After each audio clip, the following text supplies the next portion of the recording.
यह युंग का Hunter academy में पहला दिन था। क्लास के बाकी सभी स्टूडेंट्स के बीच टीचर को उसमें कुछ अलग महसूस हुआ, एक ऐसी यूनिक ऑरा जो किसी और में नहीं थी। इसी वजह से उसने सबसे पहले युंग को चुना और उसे इमेज रूम में उसकी एबिलिटीज टेस्ट करने भेज दिया। अंदर जाने से पहले उससे डिफिकल्टी लेवल चुनने को कहा गया। बिना एक सेकंड सोचे युंग ने हाईएस्ट लेवल चुन लिया, जिससे सभी देखने वाले तुरंत शॉक में आ गए। यहाँ तक कि टीचर भी सोचने लगा कि क्या वो इसे संभाल पाएगा, लेकिन युंग बिल्कुल शांत होकर आगे बढ़ गया। जैसे ही टेस्ट शुरू हुआ, कमरा एक जलते हुए रेगिस्तान में बदल गया। 3 विशाल ऑर्क्स पहले से ही उसका इंतजार कर रहे थे और तुरंत उसे मारने के लिए उसकी तरफ दौड़ पड़े, लेकिन युंग जरा भी नहीं हिला। फिर उसने अपने एनहांस्ड सेंसेस एक्टिवेट किए। सब कुछ धीरे हो गया, जैसे समय खुद रुक गया हो। उसने वो चीज नोटिस की जो बाकी लोग नहीं देख पाए। चार्जिंग ऑर्क्स के पीछे 2 आर्चर ऑर्क्स चट्टान के पीछे छिपे थे, सही मौके का इंतजार करते हुए। लेकिन ये उसके लिए कोई समस्या नहीं थी। उसने आसानी से तीनों ऑर्क्स को एक साथ रोक लिया, उनके हथियार नंगे हाथों से तोड़ दिए और फिर उन्हें उतनी ही आसानी से खत्म कर दिया। उसके लिए वो बहुत स्लो थे। तभी आर्चर्स ने आखिरकार हमला किया। तीर सीधे उसकी तरफ उड़ते हुए आए, लेकिन उसे छूने से पहले ही वो गायब हो गया। ऑर्क्स हैरान रह गए, इधर उधर देखने लगे, समझ ही नहीं पाए कि वो कहाँ गया। लेकिन अब बहुत देर हो चुकी थी। वो पहले ही उनके ऊपर पहुंच चुका था। वो मर गए इससे पहले कि उन्हें कुछ समझ आता। जब युंग टेस्ट रूम से बाहर निकला, पूरी क्लास स्टन्ड थी। उसने नया रिकॉर्ड बना दिया था।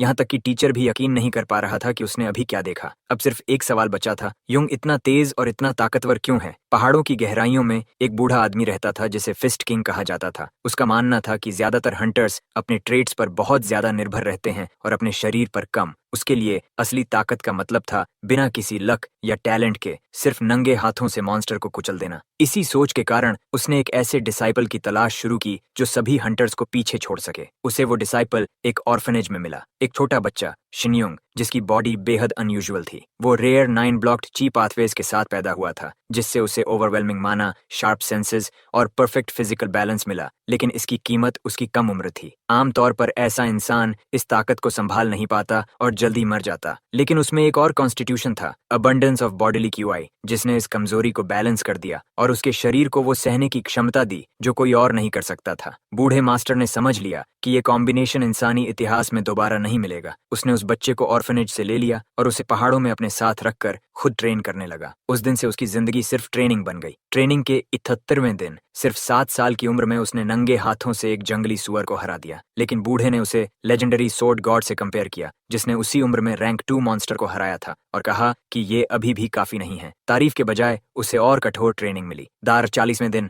8 साल की उम्र में उसने एक विशाल पेड़ को एक पंच में तोड़ दिया। फिर भी मास्टर संतुष्ट नहीं हुआ। इसके बाद ट्रेनिंग और भी ज्यादा ब्रूटल हो गई, उसे नॉर्मल हंटर्स की लिमिट से आगे धकेलते हुए। सालों तक पहाड़ों में ट्रेनिंग चलती रही और उसकी ताकत इतनी बढ़ गई कि अब साधारण हंटर्स उसके सामने कुछ भी नहीं थे। एक स्पारिंग सेशन के दौरान मास्टर ने अचानक बिना वार्निंग के हमला किया और उसे एक पंच से पीछे धकेल दिया। लेकिन रुकने के बजाय उसने तुरंत काउंटर किया। आखिरी पल में अपनी मूवमेंट बदली और उसके पीछे जाकर हमला किया। उस अटैक को बूढ़े ने सिर्फ एक उंगली से रोक दिया। फिर भी पहली बार उसने माना कि उसकी पोस्चर इंप्रूव हुई है। लेकिन उसने चेतावनी दी, कभी सेटिस्फाइड मत होना, क्योंकि दुनिया में उससे भी ज्यादा ताकतवर हंटर्स हैं। ये सुनकर लड़के को समझ आ गया कि पहाड़ छोड़ने का मतलब होगा ऐसे एनिमीज का सामना करना जो उसके मास्टर जैसे होंगे, ऐसे मॉन्स्टर्स जो छोटी सी गलती भी माफ नहीं करेंगे। फिर भी उसने ठान लिया कि वो सबसे ताकतवर हंटर बनेगा, चाहे इसमें कितना भी समय क्यों न लगे। ट्रेनिंग के 4,481वें दिन मास्टर ने कहा कि अब उनका साथ खत्म हो गया है। अब 17 साल का हो चुका वो लड़का पहली बार पहाड़ छोड़ने के लिए तैयार था। जाने से पहले बूढ़े ने उसे एक छोटा मेटल नकल दिया। जैसे ही उसने उस मेटल नकल को छुआ, उसकी आंखों के सामने एक सिस्टम पैनल आ गया, जिसमें दुनिया की सबसे फेमस हंटर ट्रेनिंग इंस्टीट्यूट गायन एकेडमी से एक्सेप्टेंस नोटिस दिख रहा था। उसके मास्टर ने बताया कि वो पहले ही रिकमेंडेशन लेटर भेज चुके हैं और अब पहाड़ उसके लिए सही जगह नहीं है। यूसुंग ने झुककर उनका सम्मान किया, इतने सालों तक उसे पालने और ट्रेन करने के लिए धन्यवाद दिया, और फिर पहाड़ से नीचे जाने वाले रास्ते की ओर बढ़ गया। जैसे जैसे वो दूर जा रहा था, बूढ़ा मास्टर धीरे से बुदबुदाया कि दुनिया काउंटलेस हंटर्स और एंडलेस बैटल्स से भरी है और उसे ऐसे बहुत से लोगों का सामना करना पड़ेगा जो उससे ज्यादा ताकतवर होंगे। लेकिन अंत में वही सबसे मजबूत बनेगा, क्योंकि वो युआन हॉक का डिसाइपल है, दुनिया का सबसे ताकतवर हंटर, जिसे उसने अपने हाथों से तैयार किया है। आउटब्रेक के बाद इंसानों को समझ आया कि सिर्फ ताकत काफी नहीं है। इसीलिए उन्होंने फ्यूचर हंटर्स को सही तरीके से ट्रेन करने के लिए एक पूरा सिस्टम बनाया। अलग अलग एकेडमीज बनाई गईं, जहां combat, weapon handling, monster knowledge और ट्रेड्स कंट्रोल सिखाया जाता था। इनमें सबसे फेमस थी गायोन एकेडमी, जो दुनिया के सबसे ताकतवर एक्टिव हंटर्स तैयार करने के लिए जानी जाती थी। यहाँ आने वाले स्टूडेंट्स 3 साल तक बैटलफील्ड में सर्वाइव करने के लिए हर जरूरी चीज सीखते थे। एडमिशन के दिन लड़का पहली बार एकेडमी पहुंचा और उसका स्वागत सीधे हेडमास्टर ने किया। उसके सामने खड़े थे जिन बोंगचोल, एक ऐसा इंसान जो एक नज़र में टैलेंट पहचान लेता था। उसने नए स्टूडेंट का स्वागत किया और पूछा कि क्या वो सच में जियोन में एनरोल होना चाहता है। बाहर से वो शांत दिख रहा था, लेकिन अंदर ही अंदर उसे पूरा यकीन था कि ये लड़का एक्स्ट्रॉर्डिनरी होगा। आखिर वो फिस्ट किंग युएन हॉक का डिसाइपल था, वो हंटर जो बिना ट्रेड्स के भी ओवरवेलमिंग स्ट्रेंथ के लिए जाना जाता था। इसी वजह से ब्योंगचो को लगा कि इस लड़के के पास कम से कम एस रैंक एबिलिटी तो जरूर होगी, लेकिन उसकी ये उम्मीद उसी पल टूट गई जब लड़के ने अपना ट्रेट बताया, एफ रैंक। ब्योंगचो को लगा उसने गलत सुना है। उसने हंसते हुए कहा कि यह नामुमकिन है कि युएन हॉक का डिसाइपल इतना लो रैंक हो, लेकिन लड़के ने कुछ नहीं कहा। उसने सीधे अपना स्टेटस पैनल खोलकर दिखा दिया। उसमें सिर्फ एक ही एबिलिटी थी, हाइटेंड फोकस, और वो भी एफ रैंक। कुछ पल के लिए हेडमास्टर बिल्कुल चुप हो गया। उसके माथे पर पसीना आ गया, क्योंकि उसे एहसास हो गया था कि बूढ़े ने उसके पास सबसे लोएस्ट रैंक वाला इंसान भेजा है। लड़के ने बस इतना कहा कि उसके मास्टर ने उसे ट्रेड्स पर डिपेंड किए बिना लड़ना सिखाया है। ये सुनकर ब्यांगचो समझ गया कि बूढ़े ने ये जानबूझकर किया है। फिर भी वो उस रिकमेंडेशन को ठुकरा नहीं सकता था जिसे उसने खुद एक्सेप्ट करने का वादा किया था। खुद को शांत करने के बाद उसने एकेडमी का रूल समझाया। गयोन में सिर्फ रैंक मायने नहीं रखता। जो भी एनरोल होना चाहता है उसे कॉम्बैट में खुद को साबित करना होगा, चाहे उसका ट्रेड कितना भी लो क्यों ना हो। कुछ ही देर बाद पूरे एकेडमी में एक अनाउंसमेंट फैल गई, एक स्पेशल एनरोलमेंट टेस्ट होगा। जो भी न्यूकमर को हरा देगा उसे 25 स्कूल पॉइंट्स मिलेंगे। और जैसे ही ये बात फैली कि चैलेंजर फिस्ट किंग का डिसाइपल है, हर किसी का ध्यान उसी पर टिक गया। स्टूडेंट्स के बीच एक लड़का सबसे ज्यादा रिएक्ट कर रहा था, जू हजिन। वो अपने एरोगेंस के लिए जाना जाता था। उसने तुरंत डिसाइड कर लिया कि ये आसान मौका है पॉइंट्स कमाने का। जैसे ही उसे पता चला कि ओपोनेंट का ट्रेड सिर्फ एफ रैंक है, उसका कॉन्फिडेंस और बढ़ गया। उसने प्राउडली कहा कि वो खुद इस फाइट को हैंडल करेगा। उसने अपने क्लासमेट्स से भी कह दिया कि अगर किसी को रिवॉर्ड चाहिए तो पहले उसे रोक कर दिखाएं, और फिर स्मग स्माइल के साथ रूम से बाहर निकल गया। उसके दिमाग में सिर्फ एक ही बात चल रही थी, वो आसानी से 50 पॉइंट्स जीत लेगा और शायद फिस्ट किंग भी उसे अपना डिसाइपल बना ले। अरीना की तरफ जाते वक्त उसकी टक्कर अचानक top ranked student ice princess Adela से हो गई। जैसे ही उसने उसे पहचाना, उसका सारा कॉन्फिडेंस गायब हो गया और वो बिना कुछ कहे तुरंत साइड हो गया। फिस्ट किंग का नाम सुनते ही अडेला को अपने बचपन की एक बात याद आ गई। उसके ग्रैंडफादर ने एक बार उसे अपने एक एलाई के बारे में बताया था, एक ऐसा इंसान जो बाकी सभी से ऊपर खड़ा था, जिसकी मौजूदगी ही बैटल्स को सेफ बना देती थी। उनके अनुसार वो खुद एक जीनियस होने के बावजूद उस फाइटर के सामने एक भी एक्सचेंज टिक नहीं पाए थे। उस दिन उसने जिस नाम का जिक्र किया था वो था फिस्ट किंग युवान हॉक, इतिहास का सबसे ताकतवर हंटर और उसका एक पुराना बेहद सम्मानित साथी। उस कहानी को याद करते ही उसकी नजर उस नए आए लड़के पर टिक गई। अगर सच में वो उसी इंसान का डिसाइपल था तो वह बिल्कुल साधारण नहीं हो सकता था। उधर न्यूकमर पहले ही एकेडमी यूनिफॉर्म पहन चुका था और ट्रेनिंग ग्राउंड के पास खड़ा इंतजार कर रहा था। एक स्टूडेंट ली स्यू ने उसकी तारीफ करते हुए कहा कि वो यूनिफॉर्म में काफी अच्छा लग रहा है। इस पर युसुंग ने शांत स्वर में कहा कि उसे यह आउटफिट इसलिए पसंद है क्योंकि इसमें मूवमेंट आसान है। उसके लिए अपीयरेंस से ज्यादा इंपॉर्टेंट यही था। तभी सिवू ने उसकी रिस्ट पर लगे डिवाइस के बारे में बताया, एक सेफ्टी इक्विपमेंट जो खतरे की स्थिति में अपने आप बैरियर बना देता है। इसी वजह से स्टूडेंट्स बिना जान जोखिम में डाले सीरियस फाइट्स कर सकते थे। जब सायू ने सुना कि उसका पहला ओपोनेंट कौन है तो उसे लगा कि एंट्रेंस टेस्ट के लिए चुना गया लड़का उम्मीद से ज्यादा मजबूत है। फिर भी उसने न्यूकमर को डराने की कोशिश नहीं की। जैसे ही टेस्ट का सिग्नल अनाउंस हुआ, युसुंग स्टेडी एक्सप्रेशन के साथ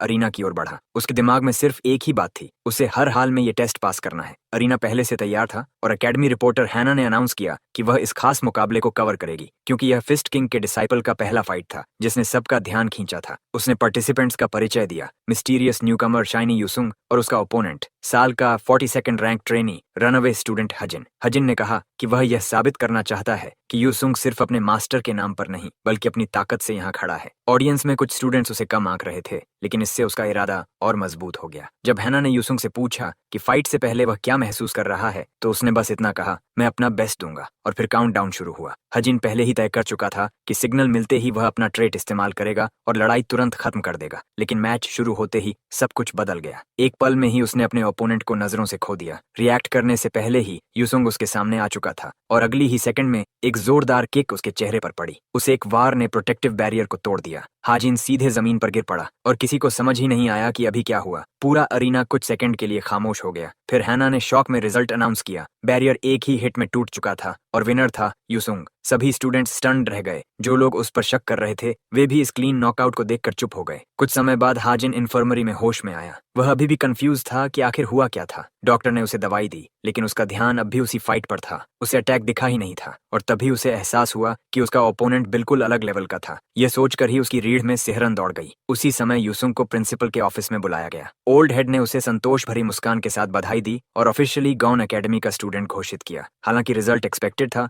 फिर भी प्रिंसिपल जानता था कि उसकी असली ताकत को अभी पूरी तरह जज नहीं किया जा सकता। भले ही उसकी रैंक सबसे नीचे हो, लेकिन वह फिस्ट किंग का डिसाइपल था, और यही बात उसे बाकी सबसे अलग बनाती थी। प्रिंसिपल ने उसे याद दिलाया कि यह एंट्रेंस टेस्ट सिर्फ शुरुआत है। अगर वह सच में अपने मास्टर की राह पर चलना चाहता है और सबसे ताकतवर हंटर बनना चाहता है, तो उसे एकेडमी के हाईएस्ट गोल पर नजर रखनी होगी, द सेवंस, वो 7 रैंकर्स जो पूरे गांव का प्रतिनिधित्व करते हैं। अब तक कोई भी फ्रैंक वहां तक नहीं पहुंचा था, जो इस लक्ष्य को लगभग असंभव बनाता था। लेकिन प्रिंसिपल ने यह बात छुपाई रखी। उसने बस इतना कहा, हर रास्ता मौजूद होता है, चाहे मंजिल तक पहुंचने वाले सिर्फ 7 ही क्यों ना हो। बात आगे बढ़ती, उससे पहले ही दरवाजे पर नॉक हुआ। एक और स्टूडेंट ने अंदर आने की परमिशन मांगी। प्रिंसिपल ने उसे अंदर बुलाया और बताया कि न्यू कमर पहली बार गांव आया है, इसलिए उसे एकेडमी घुमाने के लिए किसी गाइड की जरूरत है। जैसे ही वह अंदर आया, दोनों की नजरें मिली और उसने तुरंत कहा कि वे पहले भी मिल चुके हैं। सीयू ने उसे ऐसे ग्रीट किया जैसे कोई पुराना जानकार हो, मानो एकेडमी में उनकी यह पहली मुलाकात नहीं थी। उसने बताया कि प्रिंसिपल ने उसे न्यू कमर को कैंपस दिखाने के लिए भेजा है, क्योंकि वह पहले से यहाँ फेमिलियर है। डिसाइपल ने उसका धन्यवाद किया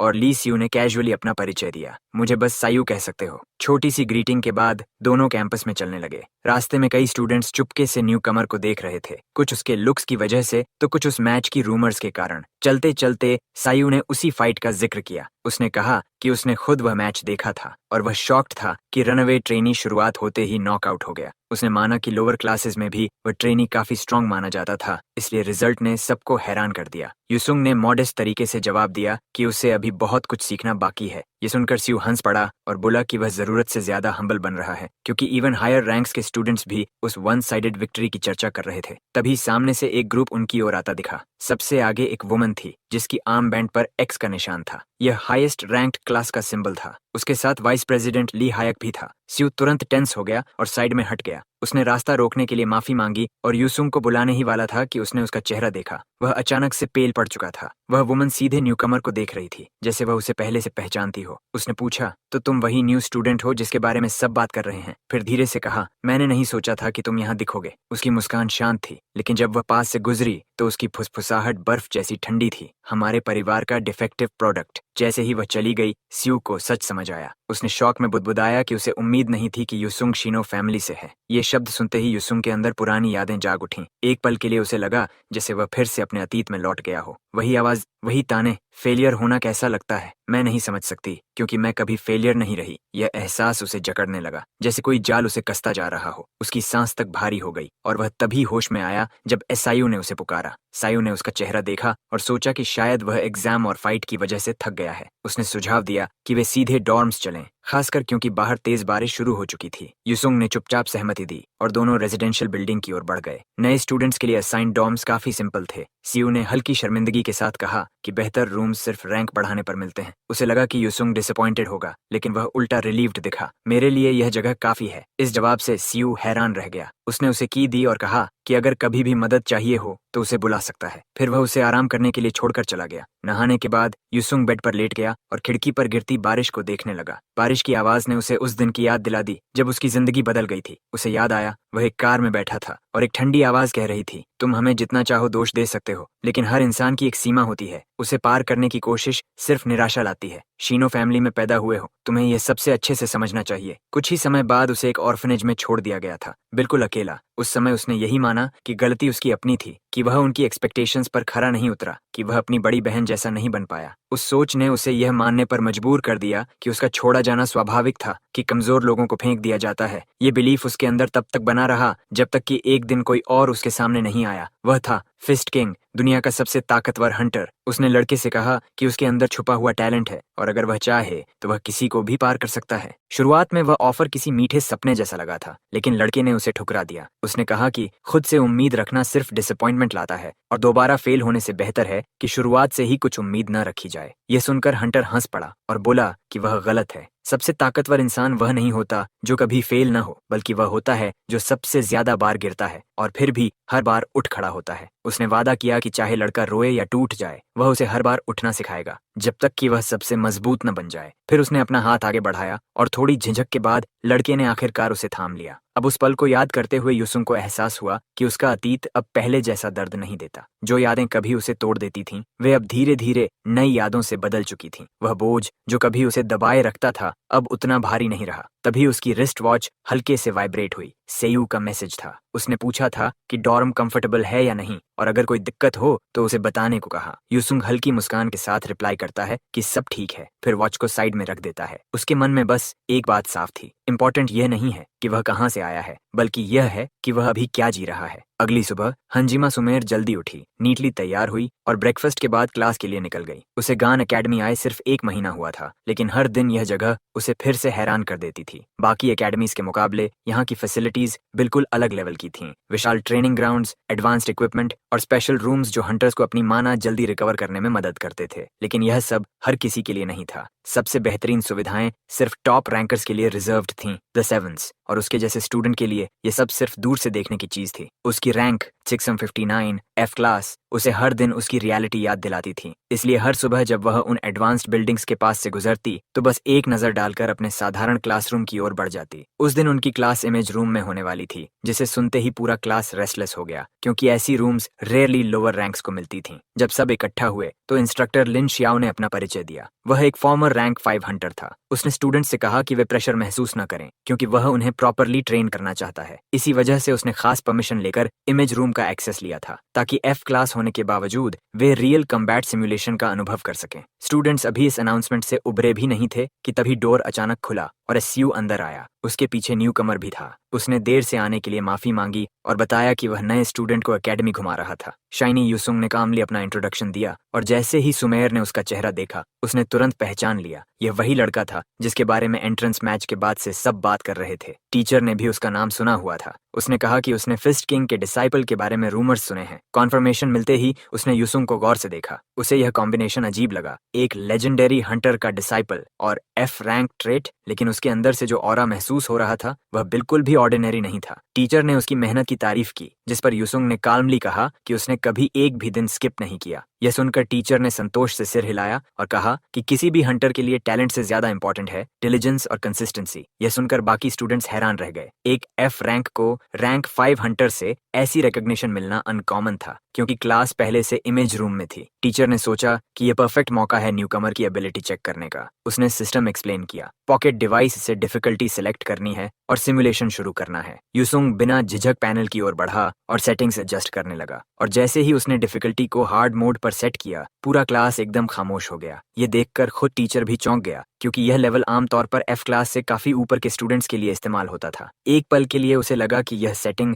जरूरत से ज्यादा टफ है, लेकिन उसने फिर भी सिमुलेशन शुरू करने की अनुमति दे दी। हार्ड मोड के साथ रैंक 3 डिफिकल्टी जानलेवा नहीं थी, लेकिन युसुंग जैसे स्टूडेंट के लिए यह हद से ज्यादा कठिन थी। अब यह समझना मुश्किल था कि वह कॉन्फिडेंट है या सिर्फ रेकलेस। जैसे ही इल्यूजन एक्टिवेट हुआ, पूरा ट्रेनिंग फील्ड उसके चारों ओर बन गया और सामने 3 ऑर्क्स प्रकट हुए। वे गुस्से में दहाड़ते हुए उसकी तरफ दौड़े, लेकिन तुरंत रिएक्ट करने के बजाय युसुंग ने अपनी आंखें बंद कर लीं और सांसों को स्टेडी किया। जब उसने आंखें खोलीं, उसका शरीर पहले से तैयार था। ऑर्क्स बिना रुके उस पर टूट पड़े, लेकिन उसने सीधे लड़ने के बजाय बैटलफील्ड को पढ़ना शुरू किया और तुरंत समझ गया कि रॉक्स के पीछे 2 आर्चर्स छुपे हुए हैं। उसने पहले फ्रंट लाइन को खत्म करने का फैसला किया। एक ऑर्क के अटैक को उसने आसानी से रोका। उसी फ्लो में उसका चेहरा पकड़कर उसे जमीन पर दे मारा। फिर दूसरे के अटैक को इतनी स्पीड से डिफ्लेक्ट किया कि उसकी एक्स टूट गई। फ्रंट लाइन इतनी जल्दी गिरती देख आर्चर्स ने एरोस छोड़े, लेकिन इम्पैक्ट के साथ धुआं फैल गया। जब स्मोक हटा, तीनों वॉरियर्स पहले ही गिर चुके थे और युसुंग आर्चर्स के पीछे खड़ा था। 2 तेज स्ट्राइक्स में दोनों खत्म हो गए और सिमुलेशन तुरंत समाप्त हो गया। रिजल्ट पैनल पर दिखा, rank 3 hard mode cleared, time 1 minute 11 seconds, जो अब तक का सबसे तेज रिकॉर्ड था। पूरी क्लास खामोश रह गई और सियू व सुमीर भी अपनी शौक छुपा नहीं पाए। टीचर लिन शियाओ कुछ देर तक स्क्रीन को देखता रहा और फिर हल्का मुस्कुराया। अब उसे समझ आ गया था कि एंट्रेंस मैच कोई कोइंसिडेंस नहीं था। यूसुंग की मूवमेंट्स बेहद प्रिसाइज थीं और उसकी स्किल पूरी तरह असली थी। उसने मन ही मन माना कि अगर वह इसी कंट्रोल को बनाए रखे तो सेवंस तक पहुंचना नामुमकिन नहीं है। क्लास खत्म होने के बाद सीयू ने उसे कंग्रेचुलेट किया और बताया कि एकेडमी में रैंकिंग ही सब कुछ है, लेकिन सिस्टम बहुत कठोर है। सबसे ऊपर सेवंस हैं और अब तक लोअर क्लासेस से कोई वहां नहीं पहुंच पाया। इसलिए सिर्फ टैलेंट काफी नहीं, उससे ज्यादा डिटर्मिनेशन चाहिए। इसी दौरान एकेडमी के दूसरे हिस्से में अडेला रिकॉर्ड बोर्ड देख रही थी और उसने नोटिस किया कि उसका नाम फर्स्ट प्लेस पर नहीं रहा। नया रिकॉर्ड 1 मिनट 11 सेकंड्स था और नाम था यूसुंग। ये देखते ही उसका दिल तेज धड़कने लगा और एक अजीब सी बेचैनी उसे घेरने लगी, क्योंकि यह नाम उसे उस हंटर की याद दिला रहा था जिसने कभी उसके ग्रैंडफादर को हराया था। तभी उसकी वॉच पर मैसेज आया। फर्स्ट सेमेस्टर एग्जाम अनाउंस हो चुका था और टीम असाइनमेंट्स भी। यही नोटिफिकेशन सीयू और यूसुंग तक भी पहुंचा। सीयू ने समझाया कि एग्जाम पेयर्स में होगा और सही पार्टनर मिलना बहुत इंपॉर्टेंट है। जब उसने पूछा कि वह किसके साथ पेयर होना चाहता है, यूसुंग ने बिना झिझक जवाब दिया,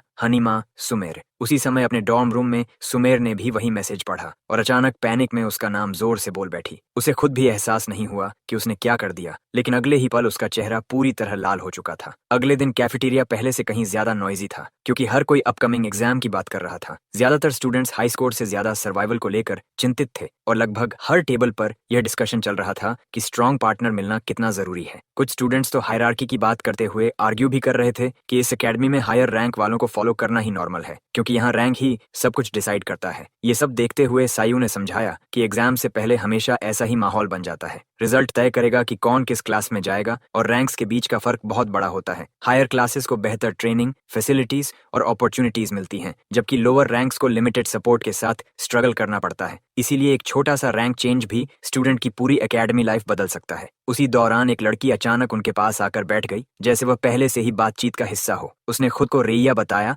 और यूसुंग को बड़ी एनर्जी के साथ ग्रीट किया। उसे ध्यान से देखते ही वह अचानक एक्साइटेड हो गई और ड्रामा करते हुए बोली कि अगर उसे कभी फ्री टाइम मिले तो वह उससे शादी करने के बारे में सोच सकता है। ये सुनकर यूसुंग कुछ बोल ही नहीं पाया, जबकि सीयू ने तुरंत बीच में आकर कहा कि वह जोक्स समझ नहीं पाता। लेकिन राया ने तुरंत मना कर दिया और कहा कि वह पूरी तरह सीरियस है, जिससे सिचुएशन और ऑकवर्ड हो गई। सीयू ने टॉपिक बदलने की कोशिश की और कहा कि उसे सिर्फ इसीलिए उनके साथ बैठने की जरूरत नहीं है क्योंकि वे एग्जाम पार्टनर्स हैं, लेकिन उसने साफ कहा कि वह उसके लिए नहीं आई। वह बस यह जानना चाहती थी कि यूसुंग का पार्टनर कौन है, क्योंकि पूरे एकेडमी में यही क्यूरियोसिटी थी। यह सुनकर सीयू थोड़ा हेजिटेट हुआ और बोला कि रिजल्ट देखकर वह सरप्राइज हो सकती है। जैसे ही पेयरिंग पैनल आया, यूसुंग के नाम के साथ सुमेर का नाम दिखाई दिया और रेया तुरंत शॉक हो गई। यूसुंग ने पूछा कि सब इतने सरप्राइज्ड क्यों हैं। सीयू ने हिचकते हुए बताया कि एफ क्लास में भी सुमेर अनयूजुअली वीक मानी जाती है। रिया ने जोड़ते हुए कहा कि बात सिर्फ उसकी स्ट्रेंथ की नहीं है। जब वह एकेडमी में आई थी तो सबने उसकी मदद करने की कोशिश की थी, क्योंकि वह बेहद शांत रहती थी और कभी सिर तक नहीं उठाती थी। लेकिन जल्द ही अजीब रूमर्स फैलने लगे। किसी ने दावा किया कि एक स्टूडेंट ने उसे रात में क्लासरूम में अकेले देखा था, जहां वह किसी अजीब ऑरा के बीच कुछ डरावना लिख रही थी। एक और रूमर था कि किसी ने उसका गिरा हुआ हैंडकरचीफ उठाया जिसमें लंबे बाल भरे हुए थे। कुछ लोग तो यह भी कहते थे कि वह जापान से ट्रांसफर होकर आई है, जहां उसने अपनी पूरी क्लास को हॉस्पिटल पहुंचा दिया था। राया ने माना कि वह इन सब बातों पर पूरी तरह विश्वास नहीं करती, लेकिन सच्चाई यह थी कि उसकी एक्चुअल एबिलिटी बहुत कमजोर थी। एफ क्लास में भी वह स्ट्रगल कर रही थी। सायू ने यह भी बताया कि उसने सुना है कि वह अपनी पुरानी एकेडमी में टॉप स्टूडेंट्स में से एक थी, जो इस सिचुएशन को और भी मिस्टीरियस बनाता है। ये सब सुनकर यूसुंग ने सोचा कि सच्चाई जानने का एक ही तरीका है, खुद उससे पूछना, न कि रूमर्स पर भरोसा करना। तभी पीछे से एक धीमी आवाज आई। सुमेर पूरे समय वहीं बैठी थी। उसने हल्के स्वर में माफी मांगी कि उसे उसका पार्टनर बनाया गया है और कहा कि वह जानती है लोग उसके साथ पेयर होने पर डिसअपॉइंटेड होते हैं। उसने खुद स्वीकार किया कि वह कमजोर है, अपनी एबिलिटी ठीक से यूज भी नहीं कर पाती और एक बार रैंक 1 मॉन्स्टर से भी हार चुकी है। इसलिए वह समझती है कि लोग उसे बर्डन क्यों मानते हैं। माहौल इतना अनकंफर्टेबल हो गया कि सीयू और राया तुरंत उठ गए और बोले कि वे दोनों को अकेला छोड़ देते हैं। उनके जाने के बाद यूसुंग ने सुमेर से बाहर चलकर बात करने का सुझाव दिया। वे गार्डन की ओर चले गए जहां शांति थी। उसने उसे एक ड्रिंक दी और तब तक इंतजार किया जब तक वह थोड़ा काल्म नहीं हो गई। फिर सुमेर ने धीरे से बोलना शुरू किया। सुमेर ने धीरे से कहा कि वह जानती है लोग उसे कमजोर समझते हैं, लेकिन उसके बारे में फैले ज्यादातर रूमर्स सिर्फ गलत फहमियां हैं। जिस रात उसे क्लास में देखा गया था वह बस अपनी लेजर में लिख रही थी और जिस हेयर की बात लोग करते हैं वह कोई अजीब चीज नहीं बल्कि उसके ट्रेट की रिक्वायरमेंट है। फिर उसने अपनी एबिलिटी रिवील की, कंट्रोलर ऑफ द अनडेड, एक rare black magic type trait जो अनडेड सर्वेंट समन करने में स्पेशलाइज करता है। समस्या समस्या यह थी कि वह अभी तक सिर्फ एक ही स्किल यूज कर पाती थी और उसे एक्टिवेट करने के लिए अपने बालों को कैटलिस्ट के रूप में देना पड़ता था। यह साबित करने के लिए उसने अपने बाल का एक स्ट्रैंड जमीन पर रखा और स्किल एक्टिवेट की। तुरंत डार्क एनर्जी फर्श पर तरल की तरह फैल गई और धीरे धीरे शेप लेने लगी। उस अजीब ग्लो के बीच से एक स्केलेटन जमीन से बाहर निकला, लेकिन युसुंग ने देखा कि वह स्केलेटन अजीब तरह से खड़ा था, जैसे ठीक से कंट्रोल में ही नहीं हो। सुमेर ने मान लिया कि उसकी समनिंग में एक बड़ा फ्लॉ है। उसने स्केलेटन को पास के पेड़ पर हमला करने का आदेश दिया। वह आगे बढ़ा और पंच मारा, लेकिन इम्पैक्ट के साथ ही उसकी हड्डियां टूट गईं और पूरा बॉडी बिखर गया। यह देखकर युसुंग को समस्या समझ आ गई। उसकी समनिंग हेयर पर डिपेंड करती है और समन की स्ट्रेंथ उस हेयर के ओनर पर डिपेंड करती है। एकेडमी ट्रांसफर के बाद सुमेर अपने पुराने स्ट्रॉन्ग सोर्सेज खो चुकी थी, इसलिए उसके समन्स अब कमजोर हो गए थे। पहले वह स्ट्रॉन्ग स्टूडेंट्स के हेयर यूज करती होगी, लेकिन जापान से कोरिया आने के बाद वह कनेक्शन टूट गया और अब उससे ज्यादा स्ट्रॉन्ग लोगों से मदद मांगना उसके लिए आसान नहीं था। युसुंग ने उसे बुलाया और अपने बाल का एक स्ट्रैंड ऑफर किया। सुमेर पहले हेजिटेट हुई, क्योंकि लोग आमतौर पर उसके स्किल के लिए मटेरियल बनना पसंद नहीं करते, लेकिन युसुंग ने उसे बिना चिंता के यूज करने को कहा। उसने फिर से समनिंग की। इस बार जो स्केलेटन सामने आया वह बिल्कुल अलग था। उसका बॉडी स्टेबल था और उसकी आंखों में एनर्जी साफ दिख रही थी। जब उसने उसे पेड़ पर हमला करने को कहा तो वह तेजी से आगे बढ़ा और पूरी ताकत से वार किया। इम्पैक्ट के बाद पेड़ पर एक ब्लूप्रिंट जैसा पैटर्न फैल गया और तुरंत एक पावरफुल ब्लास्ट हुआ जिसने आसपास की हवा हिला दी। सुमेर हैरान रह गई। आमतौर पर उसके समन्स ओरिजिनल ओनर की सिर्फ 30% स्ट्रेंथ दिखाते थे, लेकिन यह उससे कहीं ज्यादा पावरफुल था। युसुंग ने बस इतना कहा कि यह लेवल एग्जाम के लिए काफी होगा। यह सुनकर सुमेर उसे डिसबिलीफ में देखती रह गई। उसे पहली बार लगा कि वह दूसरों के साथ कम्पीट कर सकती है। उसने उसका हाथ पकड़कर माफी मांगी और ऑकवर्डली पूछा कि क्या वह कुछ और बाल ले सकती है। युसुंग ने हल्की सांस ली और कहा कि ज्यादा देना ट्रबलसम होगा, लेकिन उसने मना भी नहीं किया। दूसरी तरफ सीन प्रिंसिपल के ऑफिस में शिफ्ट हुआ, जहां प्रिंसिपल जूल आइलैंड का मैप देख रहा था। लिनिया अंदर आई और रिपोर्ट दी कि वैल्यूएशन की सारी तैयारी पूरी हो चुकी है और एक्सीडेंट से बचने के लिए हर प्रिकॉशन लिया गया है। प्रिंसिपल ने कहा कि ज्यादा टेंशन लेने की जरूरत नहीं, क्योंकि आइलैंड का सिर्फ एक हिस्सा ही ट्रूली डेंजरस है। लिंचो ने एश्योरेंस दिया कि स्टूडेंट्स को उस एरिया से दूर रहने की कई बार वार्निंग दी गई है। प्रिंसिपल ने बताया कि अतीत में एक एक्सेप्शन हुआ था, जब एक फर्स्ट ईयर स्टूडेंट ने उस डेंजरस जोन में जाकर उसे क्लियर कर दिया था। ऐसा इतिहास में सिर्फ एक बार हुआ था। टीचर तुरंत समझ गया कि बात student council president Shin Hyun की हो रही है, जिसका नाम दूसरे एकेडमीज तक फैला हुआ है। प्रिंसिपल ने कंफर्म किया और कहा कि वह शिनो फैमिली की बॉर्न जीनियस है और उसे सिर्फ उसी जैसे किसी मॉन्स्टर से रोका जा सकता है। अगले दिन शिप आइलैंड की ओर रवाना हुआ। डेक पर अडेला खड़ी थी, हवा को महसूस करते हुए समुद्र को देख रही थी। तभी फर्स्ट ईयर ए क्लास की रैंक 2 स्टूडेंट किम यूना उसके पास आई और पूछा कि वह इतनी सीरियस क्यों लग रही है। अडेला ने उसे इग्नोर किया और आगे बढ़ गई, जिससे यूना अनॉयड हो गई। उसने उसे रोककर कहा कि वे एक और मैच करें, क्योंकि शिप में ट्रेनिंग अरीना भी है। यह परफेक्ट मौका है स्कोर सेटल करने का। लेकिन अडेला ने ठंडे स्वर में जवाब दिया कि उनके लास्ट फाइट को अभी सिर्फ 3 दिन हुए हैं, तो इतनी जल्दी रिमैच की जरूरत क्यों है। यूना ने इंसिस्ट किया कि इस बार वह जीत सकती है, लेकिन अडेला ने शांत स्वर में इसे साफ मना कर दिया। जब उसने पूछा कि वह इतनी जिद क्यों कर रही है, तो यूना ने स्वीकार किया कि उसे हार से नफरत है, इसलिए वह रिमैच चाहती है। तभी एक आवाज ने नए ट्रांसफर स्टूडेंट को पुकारा। अडेला ने हल्के से मुड़कर देखा, वह सीयू के साथ चल रहा था। यूना ने उसकी रिएक्शन नोटिस की और कहा कि वही फिस्ट किंग का डिसाइपल है, वही इंसान जिसने कभी अडेला के ग्रैंडफादर को हराया था। उसने हल्के ताने के साथ कहा कि उसके आने से रैंकिंग्स बदलना अजीब नहीं होगा और शायद नंबर 1 पोजीशन भी हमेशा सेम न रहे। अडेला ने कोई इंटरेस्ट नहीं दिखाया और चलते हुए बस इतना कहा कि अगर कुछ बदलेगा तो यूना 3rd प्लेस पर गिर जाएगी। यूना पीछे रह गई, गुस्से में बुदबुदाते हुए कि यह बात अभी खत्म नहीं हुई है। उसकी नजर एक पल के लिए उस ट्रांसफर स्टूडेंट पर गई, फिर सीन लेक्चर हॉल में शिफ्ट हो गया, जहां स्यूजूल आइलैंड के 2nd क्वार्टर इवैल्यूएशन के बारे में समझा रहा था। उसने बताया कि वह आइलैंड असल में एक रैंक 7 बॉस मॉन्स्टर एबिस वेल का कॉर्प्स है, जो कभी इतना विशाल था कि एक पूरी क्रूज शिप को एक ही बार में निगल सकता था। उसे बहुत समय पहले फिस्ट किंग और अन्य लेजेंडरी हंटर्स ने मिलकर हराया था। जब रिनाया ने पूछा कि ऐसा मॉन्स्टर आइलैंड कैसे बन गया, तो सुमेर ने बताया कि उसकी डेथ के बाद भी रेजिडुअल माना बाकी रह गया था। सायू ने आगे समझाया कि वह कॉर्प्स आसपास के रीफ को अब्सॉर्ब करता गया और धीरे धीरे लैंड में बदल गया, जिससे एक यूनिक इकोसिस्टम बन गया, जहां प्लांट्स, मॉन्स्टर्स और मिनरल्स सब माना से प्रभावित होकर विकसित हुए। इसी वजह से इसे जूल आइलैंड कहा जाता है, क्योंकि कई मॉन्स्टर्स के शरीर पर जूल जैसे ऑरेस होते हैं। इसके बाद सीयू ने स्कोरिंग सिस्टम दिखाया। Rank 1 monsters 1 point, rank 2 5 points, rank 3 30 points और क्रिस्टल गोलम 200 पॉइंट्स। ये सुनकर सुमेर एक्साइटेड हो गई, लेकिन सीयू ने तुरंत वार्निंग दी कि कोई भी लो रैंक क्लास कभी क्रिस्टल गोलम को डिफीट नहीं कर पाया है। वह एक रैंक 3 बॉस है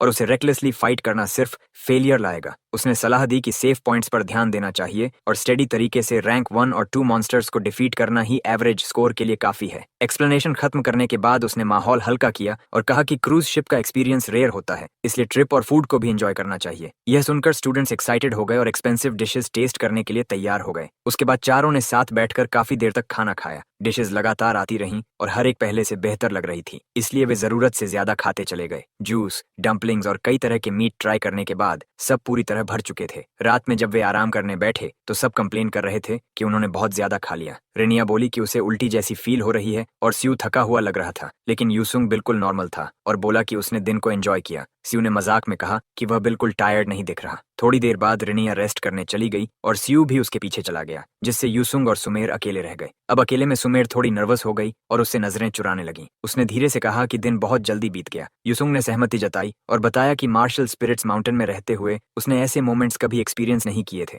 और अब वे अगले दिन ज्यूवल आइलैंड पहुंचने वाले हैं। ये सुनकर सुमेर अचानक अनईजी हो गई और सोचने लगी कि कहीं वह टेस्ट में बर्डन न बन जाए। उसने माफी मांगी कि वह ऐसे नेगेटिव बातें कर रही है और बताया कि यह उसकी आदत है। जब भी वह खुश होती है उसे डर लगता है कि कहीं वह कुछ गलत करके सब खराब न कर दे। यूसुंग ने शांत स्वर में कहा कि उसे ऐसा सोचने की जरूरत नहीं है। हर कोई मिस्टेक्स करता है और अगर कुछ गलत भी हुआ तो वह उसकी मदद करेगा, क्योंकि वे पार्टनर्स हैं। उसकी बात सुनकर सुमेर चौंक गई और बोली कि वह बहुत काइंड है। उसने यह भी कहा कि वह ऐसा इंसान नहीं लगता जो कभी गलती करता हो। यह सुनकर यूसुंग को अपने माउंटेन के दिन याद आ गए और उसने सिर हिलाया। उसे याद आया कि कैसे उसने एक बार बिना सोचे एक बेयर कब पकड़ लिया था और फिर उसकी माँ ने उसका पीछा किया था जब तक उसके मास्टर ने आकर उसे आसानी से हरा नहीं दिया। कई बार ऐसा भी हुआ था जब उसने पॉइजनस प्लांट्स को पहचानने में गलती की और केयरलेस डिसीजंस लिए, क्योंकि उसे लगा था कि वह तैयार है जबकि वह नहीं था। उसने मान लिया कि उसने बहुत गलतियां की हैं और हर बार उसके मास्टर ने उसे सुधारा। इसी वजह से उसका मास्टर उसके जीवन में इतना इंपॉर्टेंट बन गया। सुमेर ने चुपचाप उसकी बात सुनी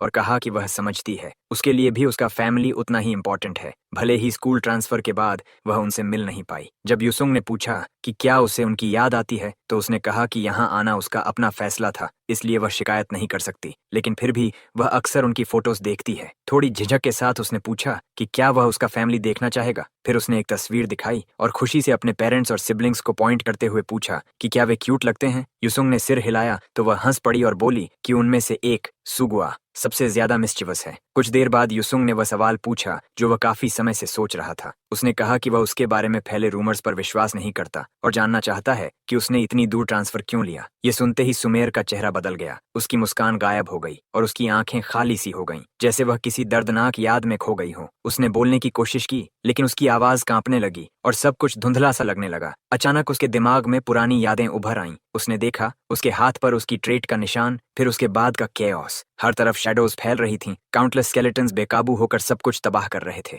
घायल स्टूडेंट्स की चीखें गूंज रही थीं और हर आवाज उसी को दोष दे रही थी। लोग उसे ग्रीडी कह रहे थे कि यह डिजास्टर उसकी वजह से हुआ क्योंकि उसने हेयर कलेक्ट किए। कुछ उसे डेंजर में सबको घसीटने वाला बता रहे थे तो कुछ उसे क्रिमिनल की तरह देख रहे थे। उस गुस्से और डर के बीच वह टूट गई, खुद को ही ब्लेम करते हुए बस सबसे दूर भाग जाना चाहती थी। अचानक वह मेमोरी खत्म हो गई और प्रेजेंट में उसकी आंखों से आंसू बहने लगे। वह कुछ बोल भी नहीं पा रही थी। तभी यूसुंग की शांत आवाज ने उसे रोका। उसने माफी मांगी और उसका हाथ पकड़कर कहा कि अगर बोलने से दर्द बढ़ता है तो उसे कुछ कहने की जरूरत नहीं है। ये सुनकर सुमेर और गिल्टी महसूस करने लगी और धीरे से उसने ही माफी मांग ली। यूसुंग ने उसे काल्म करते हुए कहा कि हर किसी के पास कुछ ऐसी बातें होती हैं जिन्हें वह छुपाना चाहता है और इसमें कुछ भी गलत नहीं है। यह सुनकर उसने होंठ काटे, लेकिन उसके दिल का बोझ थोड़ा हल्का हो गया। उसे एहसास हुआ कि यूसुंग हमेशा कितना अटेंटिव रहता है। अगली सुबह डॉन के समय शिप आखिरकार ज्यूवल आइलैंड पहुंच गया। जैसे ही स्टूडेंट्स शोर पर उतरे, टीचर ने अनाउंस किया कि टेस्ट अब शुरू होगा। कुछ ही देर में जब वे फॉरेस्ट में आगे बढ़े तो अंदर से किसी की मदद के लिए चीख सुनाई दी, जो इस आइलैंड के खतरे को साफ दिखा रही थी। सुमेर ने अपनी पॉकेट में रखे हेयर्स को छुआ और रूल्स याद किए। मॉन्स्टर की रैंक के अनुसार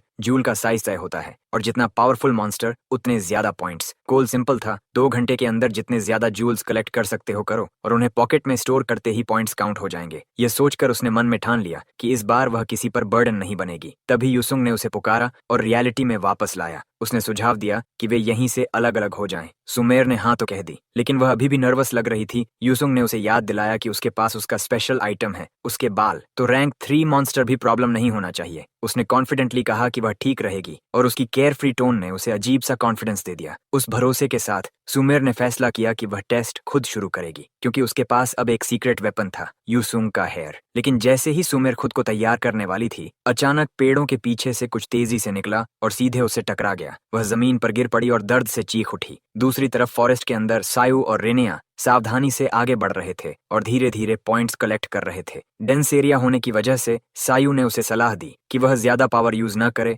और सिर्फ जरूरी होने पर ही अटैक करे। रेनिया ने उसे कहा कि वह अपनी क्लेयरवॉयंस से टारगेट्स ढूंढे और जैसे ही वह लोकेट करे वह तुरंत हमला कर देगी। थोड़ी देर में उसने एक डियर देखा और अटैक उसे छोड़ दिया। डियर उनकी ओर दौड़ा, लेकिन रेनिया ने उसे एक ही पल में जलाकर राख कर दिया। उसने शिकायत की कि वार्निंग देर से मिली, लेकिन सायु ने कहा कि टेस्ट अभी शुरू हुआ है और उसे फोकस रहना होगा। थोड़ी ही देर में एक और प्रेजेंस सामने आई। इस बार एक बड़ा बोर उनकी ओर चार्ज कर रहा था। उसका साइज देखकर रेनिया एक पल के लिए घबरा गई। सियु ने बाव से अटैक करने की कोशिश की, लेकिन टाइमिंग गलत हो गई और वह उसे रोक नहीं पाया। उसे एहसास हुआ कि वह अभी इस तरह लड़ने में कंफर्टेबल नहीं है और उसकी हेजिटेशन का फायदा उठाकर बोर सीधे उससे टकरा गया, जिससे उसकी बैरियर को भारी डैमेज हुआ। फिर भी उसने खुद को संभाला और क्लोज रेंज में जाकर उस बीस्ट के सिर में वार करके उसे खत्म कर दिया। मॉन्स्टर के गिरते ही रेनिया उसकी तरफ दौड़ी। उसने माना कि वह अभी बो के साथ सहज नहीं है और उसकी बैरियर भी काफी डैमेज हो चुकी है। उसे इस बात का ज्यादा बुरा लगा कि फिर से उसे उसकी मदद लेनी पड़ी। रेनिया ने कहा कि उन्हें थोड़ा रेस्ट करना चाहिए ताकि वह रिकवर कर सके, और इस बार उसने बिना बहस के मान लिया। जब वह लेटा हुआ रिकवरी कर रहा था तो उसे यकीन नहीं हो रहा था कि वह टेस्ट की शुरुआत में ही ऑलमोस्ट एलिमिनेट हो गया था।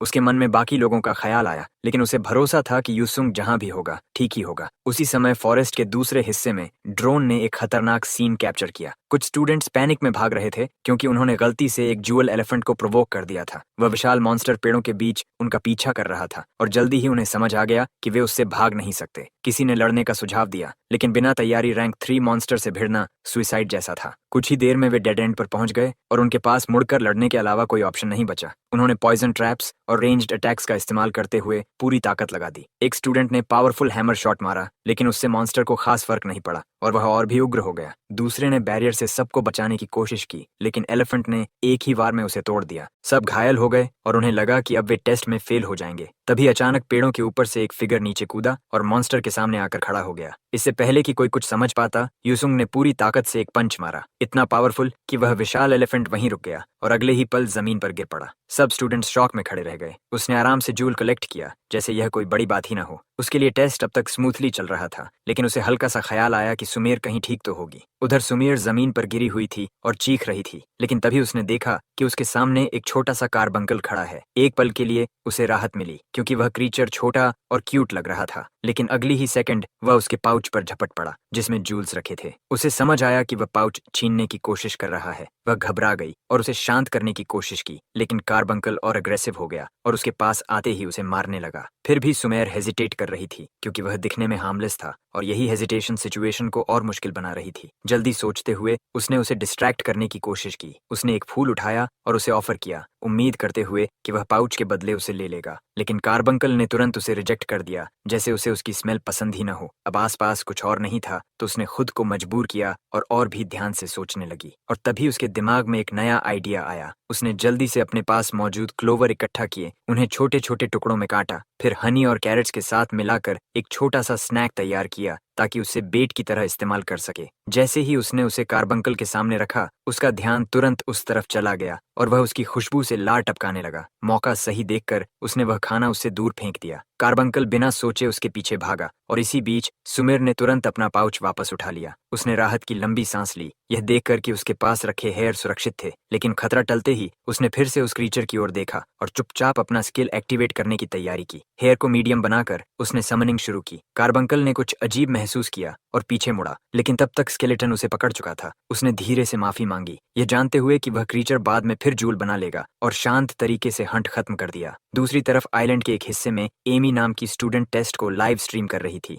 वह एक फेमस बर्गर ब्रांड को रिप्रेजेंट कर रही थी और पूरे इवेंट को एक शो की तरह चीयरफुल अंदाज में चला रही थी। व्यूअर्स की संख्या तेजी से बढ़ रही थी और उसने एक्साइटमेंट में करंट लीडर बोर्ड दिखाने का फैसला किया। फर्स्ट प्लेस पर वही स्टूडेंट था जिसकी सबको उम्मीद थी, एकेडमी का टॉप रैंकर, जिसकी रेयर एट्रीब्यूट उसे सबसे स्ट्रॉन्ग प्रोस्पेक्ट्स में से एक बनाती थी। सेकंड प्लेस पर ए क्लास की क्लास प्रेसिडेंट किम यूना थी, जिसकी इलेक्ट्रिक एबिलिटी अपनी डिस्ट्रक्टिव पावर के लिए जानी जाती थी। लेकिन सबसे ज्यादा शॉकिंग था थर्ड प्लेस, ट्रांसफर स्टूडेंट यूसुंग, जिसने लोएस्ट रैंक से शुरू करके इतनी जल्दी टॉप पर पहुंच बना ली थी। उसने फुटेज रिप्ले करके दिखाया कि कैसे उसने एक ही स्ट्राइक में जूल एलिफेंट को गिरा दिया था और चैट डिसबिलीफ से भर गया। एमी को लगा कि उसमें फ्यूचर स्टार बनने की पूरी पोटेंशियल है और उसने सोचा कि मौका मिला तो वह उससे जरूर मिलेगी। तभी रैंकिंग्स फिर से बदली और चौथे स्थान पर एक और अनएक्सपेक्टेड नाम आया, सुमेर। एमी कुछ पल के लिए कंफ्यूज्ड रह गई क्योंकि वह हमेशा बॉटम रैंक्स के आसपास ही रहती थी। व्यूअर्स भी हैरान हो गए और चैट सवालों से भर गया कि अचानक यह कैसे हो गया। उसी समय सुमेर खुद फॉरेस्ट में आराम से बैठकर खाना बना रही थी, जैसे कुछ खास हुआ ही न हो, जिससे एमी और भी शॉक्ड रह गई। सुमेर अपने अर्लियर प्लान के सफल होने से खुश थी और उसे लगा कि आखिरकार चीजें उसके पक्ष में जा रही हैं। उसे उम्मीद थी कि यूसुंग जल्द ही लौटेगा, इसलिए वह उसकी आने से पहले सब तैयार करने में लगी थी। साथ ही वह यह भी सोच रही थी कि उसका समन किया हुआ स्केलेटन कैसा कर रहा होगा जिसे उसने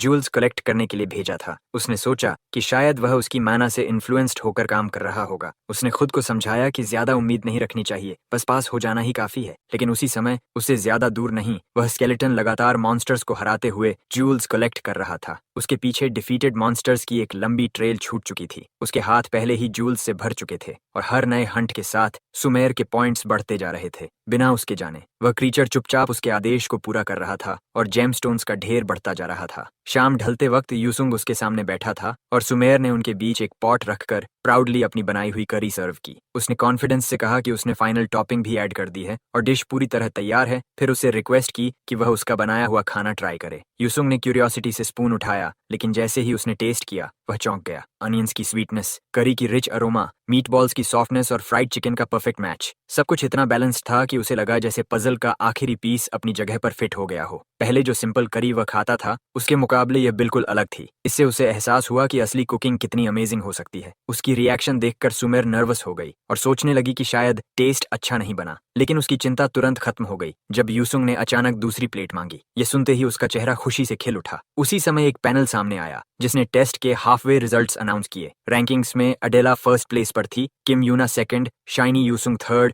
और सुमेर फोर्थ। ये देखकर सीयू और रिनेया बिल्कुल स्टन्ड रह गए। खुद सुमेर को भी यकीन नहीं हो रहा था कि वह फोर्थ प्लेस तक पहुंच गई है। साउथ कोरिया के Hunter association academy city branch में ब्रांच मैनेजर मिन रिपोर्ट देने आया, लेकिन एसोसिएशन लीडर स्टूडेंट्स की फुटेज देख रहा था। स्क्रीन पर लोग रैंकिंग्स पर चर्चा कर रहे थे। कुछ लोग हैरान थे कि एक एफ रैंक स्टूडेंट तीसरे स्थान पर है, जबकि कुछ मान रहे थे कि असली कंपटीशन अभी शुरू हुआ है। माइन ने बताया कि ये गायोन एकेडमी के स्टूडेंट्स हैं और एसोसिएशन प्रेसिडेंट खुद उनकी प्रोग्रेस देख रहे हैं। प्रेसिडेंट ने कहा कि एक स्टूडेंट खास तौर पर उसकी इंटरेस्ट में है, फिस्ट किंग का डिसाइपल। मेन ने उसे एफ रैंक कहकर एक्सप्लेन करने की कोशिश की, लेकिन प्रेसिडेंट ने उसे करेक्ट करते हुए कहा कि वह थर्ड प्लेस पर है और उसकी अचीवमेंट को एक्नॉलेज करना चाहिए। मेन ने जवाब दिया कि रैंक सिस्टम एबिलिटी को मेजर करता है, लेकिन कुछ लोग नंबर से आगे भी जा सकते हैं। जब उसने पूछा कि क्या उस लड़के में लेजेंडरी हंटर्स जैसा टैलेंट हो सकता है, तो प्रेसिडेंट ने माना कि यह सिर्फ एक गेस है, लेकिन उसे लगता है कि उस स्टूडेंट में कुछ रेयर है, कुछ ऐसा जिसकी उन्हें लंबे समय से तलाश थी। वापस कैंप में सुमेर अभी भी अपने फोर्थ प्लेस को ड्रीम समझ रही थी। यूसुंग ने उसे कहा कि यह सिर्फ शुरुआत है और उन्हें अपने गोल तक पहुंचने के लिए और ज्यादा पॉइंट्स चाहिए होंगे। उसने कॉन्फिडेंटली कहा कि अगर वह साथ दे तो वे यह कर सकते हैं। ये सुनकर सुमेर इमोशनल हो गई। हालांकि उसे अभी भी डाउट था कि वह कितनी मदद कर पाएगी, फिर भी उसने प्रॉमिस किया कि वह अपना बेस्ट देगी। उसी समय पास की झाड़ियों में दो स्टूडेंट्स छिपे हुए थे। उन्होंने अपने टारगेट को कंफर्म किया और धीमे स्वर में कहा कि आखिरकार वे उन्हें ढूंढ चुके हैं। आज उनका लक अच्छा है। फॉरेस्ट के एक और हिस्से में कुछ स्टूडेंट्स अपने कलेक्टेड जूल्स के साथ बैठे थे और अपनी मेहनत पर गर्व कर रहे थे।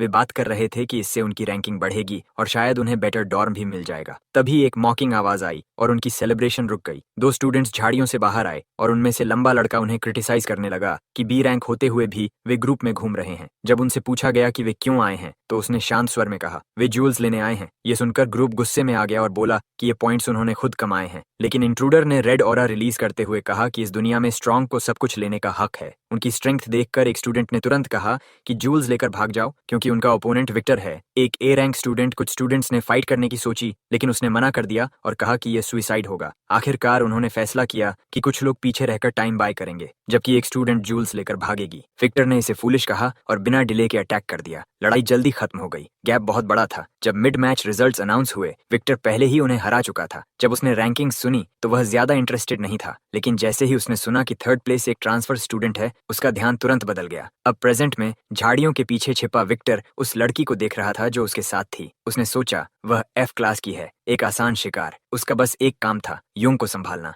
एक्साइटमेंट में वह खुद ही हंस पड़ा, सोचते हुए कि आज किस्मत उस पर मेहरबान है। जंगल में आराम करते समय समीर ने कहा कि देर हो रही है और टेंट्स वाला पॉकेट चेक किया। तभी यूसुंग को कुछ अजीब महसूस हुआ और वह अचानक खड़ा हो गया, जैसे आसपास खतरा हो। झाड़ियों से चमगादड़ निकले और उनके पीछे डार्क ऑरा फैलने लगा। अचानक एक बैरियर बना और उन्हें अंदर बंद कर दिया। तभी विक्टर अपने पार्टनर के साथ सामने आया और उनके पॉइंट्स की तारीफ करते हुए सब कुछ सरेंडर करने को कहा। सुमेर घबरा कर बोला कि वह पॉइंट हंटर है, जो असली लड़ाइयों से बचकर दूसरों के पॉइंट्स चुराते हैं। विक्टर हंसा, लेकिन जब लड़का शांत होकर आगे आया और माफी मांगते हुए बोला कि वह अपने पॉइंट्स नहीं देगा, तो विक्टर चिढ़ गया। उसके पार्टनर ने चेतावनी दी कि विक्टर को सबसे ज्यादा नफरत कमजोर लेकिन ज्यादा बोलने वालों से है। विक्टर ने तुरंत अपनी ऑरा छोड़ी और कहा कि वह उसे खत्म कर देगा। हवा बैरियर के अंदर घूमने लगी और उसकी ट्रांसफॉर्मेशन से उसकी स्पीड और पावर बढ़ गई। वहीं युंग ने आंखें बंद कर ध्यान केंद्रित किया। मौका देखकर विक्टर पीछे से हमला करने दौड़ा। उसे लगा लड़ाई खत्म हो चुकी है। उसने चिल्लाकर कहा कि अंधेरे में वह उसे देख नहीं पाएगा, लेकिन अगले ही पल सब उल्टा हो गया। विक्टर के वार से पहले ही एक मुक्का उसके चेहरे पर पड़ा और वह रुक गया। लड़के ने एनर्जी फ्लो पर ध्यान केंद्रित कर battle god style of heavenly ascent इस्तेमाल किया। वह वार इतना ताकतवर था कि विक्टर के शरीर को पार करता हुआ बैरियर तक को चीर गया और उसे दूर उड़ा दिया। इस शॉक से सब लोग वहीं जम गए, यकीन ही नहीं हुआ। कैंप में कुछ छात्र आराम कर रहे थे और ड्रोन्स सब रिकॉर्ड कर रहे थे। वहीं 7 मेंबर्स में से पार्क सूह्यून गुस्से में खड़ा था। उसे लग रहा था कि टेस्ट शुरू से ही गलत हो गया। पहले उसने यूना को रिक्रूट करने की कोशिश की थी, ये सोचकर कि स्ट्रॉन्ग ग्रुप ही ज्यादा पॉइंट्स दिलाएगा। उसने कॉन्फिडेंस से अपनी स्ट्रेटेजी बताई और कहा कि उसकी स्ट्रेंथ से जीत पक्की है। लेकिन यूना ने तुरंत उसकी मंशा समझ ली और कहा कि वह सिर्फ पॉइंट्स के पीछे है और अगर टेस्ट ऐसा चला तो वह अपनी जगह खो देगा। जब उसने नाराजगी दिखाई तो यूना ने हल्की इलेक्ट्रिसिटी रिलीज करके वार्निंग दी और मजाक उड़ाते हुए पूछा कि क्या वह उसके पॉइंट्स चुराना चाहता है। उस समय वह हंसकर टाल गया, लेकिन ह्यूमिलिएशन उसके अंदर रह गया।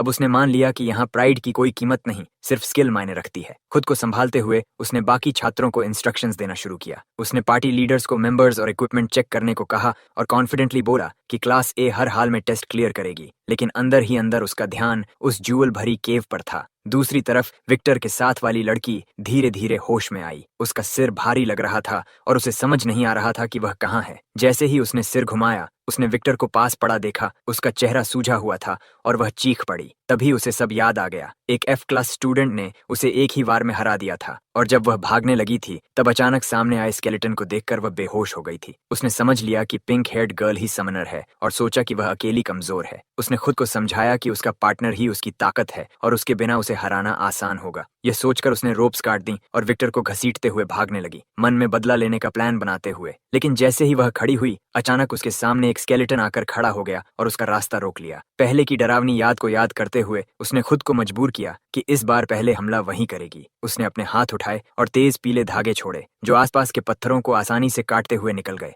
हमला इतना तेज था कि उसे लगा स्केलेटन तुरंत टूट जाएगा, लेकिन ऐसा नहीं हुआ। स्केलेटन के शरीर के चारों ओर मौजूद ऑरा ने उन धागों को पलट दिया। यह देखकर वह पूरी तरह चौंक गई। आवाज गुफा के बाहर तक पहुंची, जहां बाकी लोग सतर्क हो गए और तुरंत अंदर दौड़े। जब वे पहुंचे तो उन्होंने देखा कि स्केलेटन ने अकेले ही लड़की को पकड़ लिया था और उसे काबू कर लिया था। यह देखकर सब समझ गए कि उसने भागने की कोशिश की थी। पास में विक्टर अभी भी पहले लगे वार से कराह रहा था और मुश्किल से बोल पा रहा था। उसने धीरे से कहा कि वह इस हालत में रहने से अच्छा डिस्क्वालीफाइड होना पसंद करेगा। दूसरी तरफ कैंप में सूह्योन अपने टेंट के अंदर बैठकर अगली योजना तैयार कर रहा था। तभी एक छात्र भागता हुआ आया और बताया कि बाहर कोई डिस्टर्बेंस हुआ है और एंट्रेंस के पास एक इंट्रूडर दिखाई दिया है। यह सुनकर सूह्योन का चेहरा सख्त हो गया, क्योंकि उसे यकीन था कि उनकी योजना के बारे में सिर्फ ए क्लास छात्रों को ही पता होना चाहिए था। वह तुरंत टेंट से बाहर निकला और उस छात्र को रास्ता दिखाने को कहा। चलते हुए उसे याद आया कि पहले ही 2 सदस्य घायल हो चुके थे, इसलिए उसे शक था कि कोई दखल दे सकता है। थोड़ी ही देर में उसने ट्रांसफर स्टूडेंट को उसके पार्टनर के साथ खड़े देखा और उसकी शंका सच साबित हो गई। उसने तुरंत समझ लिया कि सामने खड़ा लड़का उनकी योजना के बारे में जान चुका है। लड़के ने मान लिया कि उन्हें यह जानकारी एक इन्फॉर्मेंट से मिली है, लेकिन यह साफ कर दिया कि वह उसका नाम नहीं बताएगा। सूह्योन ने ठंडे स्वर में जवाब दिया कि उसे पूछने की जरूरत नहीं है, क्योंकि उसे पहले से पता है कि यह जानकारी किसने लीक की होगी। फिर उसने उसे चुनौती दी कि क्या वह इतने लोगों को देखकर भी लड़ाई शुरू करने की हिम्मत करेगा। आसपास खड़े छात्रों ने भी खुद को तैयार कर लिया। उन्हें लगा कि इंट्रूडर्स हमला करने आए हैं, लेकिन युंग ने शांत स्वर में कहा कि वह लड़ाई से भागने वाला नहीं है, पर उसका असली मकसद पहले गुफा के अंदर के क्रिस्टल गोलेम को हराना है। यह सुनकर सब चौंक गए। उन्हें यकीन ही नहीं हुआ कि 2 एफ रैंक छात्र अकेले इस गुफा को साफ करने की बात कर रहे हैं, जहां ए क्लास टीमों को भी एक गोलेम के लिए बड़ी टीम चाहिए थी। कुछ लोग खुलकर हंस पड़े और इसे मजाक बताया, जबकि कुछ ने कहा कि चाहे वह फिस्ट किंग का डिसाइपल ही क्यों न हो, वह रैंक के फर्क को नजरअंदाज नहीं कर सकता। एक छात्र ने सू ह्युन से पूछा कि क्या उन्हें इन दोनों को भगा देना चाहिए, लेकिन उसने उन्हें रोक दिया और जाने दिया। उसने ठंडे स्वर में कहा कि अगर वे खुद अपनी मौत की तरफ भागना चाहते हैं तो उन्हें रोकने की कोई जरूरत नहीं है। जैसे ही वे अंदर गए, एक छात्र ने चिंता जताई कि अगर वे सच में सफल हो गए तो क्या होगा, लेकिन सू ह्युन ने इसे नजरअंदाज कर दिया। उसने कहा कि जो लोग अपनी जगह नहीं जानते, उन्हें टैलेंट के अंतर को कठिन तरीके से समझना पड़ता है। इतना कहकर वह वापस टेंट में चला गया और अपनी तैयारी जारी रखने लगा। गुफा के अंदर समीर चारों ओर बिखरे क्रिस्टल्स को देखकर हैरान थी। उसे एहसास हुआ कि जो जानकारी उन्होंने सुनी थी वह सच थी और यहाँ पहले से कई छात्र आ चुके थे। युंग ने बताया कि बाकी लोग शायद पॉइंट्स के अंतर को कम करने के लिए यहाँ आए होंगे, इसलिए गुफा इतनी भरी हुई है। फिर भी वह खुश था कि उन्हें बिना लड़े अंदर आने दिया गया, लेकिन समीर के मन में बेचैनी बनी रही। उसे लगा कि किसी ने उन्हें रोका नहीं, क्योंकि वे कमजोर थे। वह कुछ कहने ही वाली थी कि अचानक युंग ने उसे खींचकर पीछे कर लिया। उसी पल एक तेज धमाका हुआ और जमीन पर हमला हुआ जहां वह खड़ी थी। युंग उसे पकड़कर एक तरफ लुढ़क गया और हमले से बच गया। रुकने के बाद उसने उसे सावधान रहने को कहा, क्योंकि इस गुफा का दुश्मन अब तक के सबसे खतरनाक विरोधियों से भी ज्यादा शक्तिशाली था। अंधेरे के अंदर से एक विशाल आकृति धीरे धीरे सामने आई। एक विशाल क्रिस्टल गोलेम आगे बढ़ा। उसका शरीर चमकते कवच जैसा था और उससे निकलने वाला दबाव साफ बता रहा था कि असली लड़ाई अब शुरू हो चुकी है। उसी समय मॉनिटरिंग रूम में मैं चुपचाप परीक्षा का लाइव फुटेज देख रही थी, जबकि स्टाफ हर घटना की रिपोर्ट दे रहा था। जैसे ही स्क्रीन पर दोनों एफ रैंक छात्र क्रिस्टल केव में घुसते दिखे, उसके पीछे खड़ी लिन शाओ हैरान होकर बोली कि यह जगह उनके लिए बहुत खतरनाक है। उसने उसे याद दिलाया कि गुफा के अंदर वाला मॉन्स्टर डेंजर लेवल 4 का है और अगर अभी स्टूडेंट्स को नहीं रोका गया तो मामला बहुत गंभीर हो सकता है। माइन ने शांत स्वर में कहा कि जिसने भी अंदर कदम रखा है वह पहले ही जानता होगा कि अंदर क्या इंतजार कर रहा है। फिर भी उसने खुद ही जाने का फैसला लिया। टीचर की बेचैनी बढ़ गई और उसने तुरंत इंटरवीन करने की परमिशन मांगी, यह कहते हुए कि स्टूडेंट्स की सेफ्टी सबसे पहले आनी चाहिए। लेकिन मीन ने बिना एक सेकंड गंवाए मना कर दिया। उसने साफ कहा कि डेंजर एक हंटर की जिंदगी का हिस्सा है और यह एग्जाम सिर्फ टेस्ट नहीं बल्कि एक फिल्टर है। यही तय होगा कि कौन इस रास्ते के लायक है और कौन नहीं। यह सुनकर टीचर को समझ आ गया कि स्टूडेंट्स को पहले ही वार्निंग क्यों दी गई थी। उधर गुफा के अंदर युसुंग ने सुमीर से कहा कि उसे एक बहुत जरूरी काम करना होगा। उसने कहा कि अब से उसे पूरी तरह अपना फोकस स्केलेटन को माना सप्लाई करने में लगाना होगा। सुमेर थोड़ी हिचकी। उसे डर था कि ज्यादा माना देने से कंट्रोल कमजोर पड़ सकता है और समन अनियंत्रित हो सकता है, लेकिन युसुंग ने उसे भरोसा दिलाया कि अगर वह और उसका स्केलेटन एक दूसरे पर ट्रस्ट नहीं करेंगे तो वे कभी असली पार्टनर्स नहीं बन पाएंगे। ये सुनते ही सुमेर ने खुद को संभाला और मना लिंक को और मजबूत किया। जैसे जैसे मना फ्लो बढ़ा, स्केलेटन की ऑरा तेज हो गई और दोनों सीधे क्रिस्टल गोलेम की तरफ दौड़ पड़े। समीर को याद आया कि यह लिंक सिर्फ लगभग 10 मिनट्स तक ही टिक सकता है, जिससे उसका दिल घबराने लगा। उसी पल गोलेम ने एक भयंकर पंच उनकी तरफ फेंका और उसने तुरंत स्केलेटन को ब्लॉक करने का आदेश दिया। टक्कर इतनी जोरदार थी कि पूरी गुफा हिल गई। धूल छंटने पर स्केलेटन अब भी खड़ा था।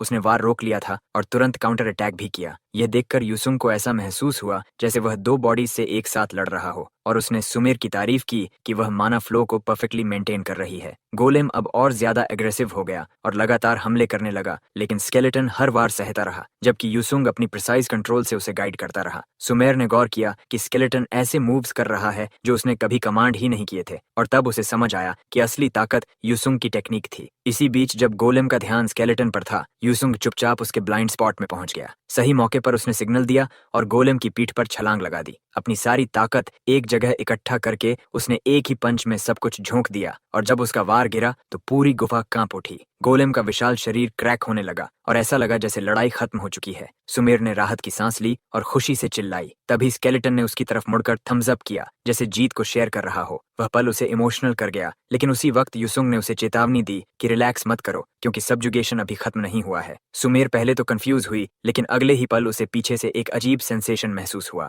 जमीन कांपने लगी और गुफा हिलने लगी। युसुंग ने धीमे से कहा कि जैसा सोचा था रास्ता खुल गया और असली लड़ाई अब शुरू होगी। धूल बैठते ही हर दिशा से कई क्रिस्टल गोलेम्स सामने आ गए और उन्होंने दोनों को पूरी तरह घेर लिया। सुमेर चीख पड़ी कि वे चारों तरफ से घिर चुके हैं और दुश्मनों की संख्या बहुत ज्यादा है, लेकिन युसुंग शांत रहा और उसने देखा कि गोलेम्स उम्मीद से ज्यादा जल्दी आ गए हैं। स्केलेटन पहले ही काफी डैमेज ले चुका था और सीधे मुकाबले में ज्यादा देर नहीं टिक पाएगा, इसलिए स्थिति बेहद खतरनाक बन चुकी थी। कुछ पल सोचने के बाद उसने फैसला लिया कि पीछे दीवार रखना ज्यादा सुरक्षित होगा, ताकि सिर्फ एक दिशा से लड़ना पड़े। अगर वे आगे बढ़ते हैं तो सुमेर खतरे में पड़ जाएगी, और अगर यहीं रुके तो चारों तरफ से हमला होगा। उसने तुरंत स्ट्रेटेजी बनाई और सुमेर से कहा कि तुम पीछे रहो और स्केलेटन से अपनी रक्षा करो। रास्ता मैं साफ करता हूँ। उसकी आवाज में कॉन्फिडेंस था, लेकिन हालात बेहद खतरनाक थे। चारों तरफ से आते क्रिस्टल गोलेम्स, टूटती हुई जमीन और सीमित समय, ये सब मिलकर इस लड़ाई को असली सर्वाइवल बैटल बना रहे थे। अब यहाँ से एक भी गलती उनकी मौत बन सकती थी। उसने उसे रोकने की कोशिश की। डर था कि वह अकेले इतनी बड़ी भीड़ के सामने टिक नहीं पाएगा, लेकिन उसने शांत आवाज में कहा कि एक हंटर को सबसे खराब हालात में भी सही फैसला लेना होता है। उसके अनुसार सच्चा पार्टनर वही होता है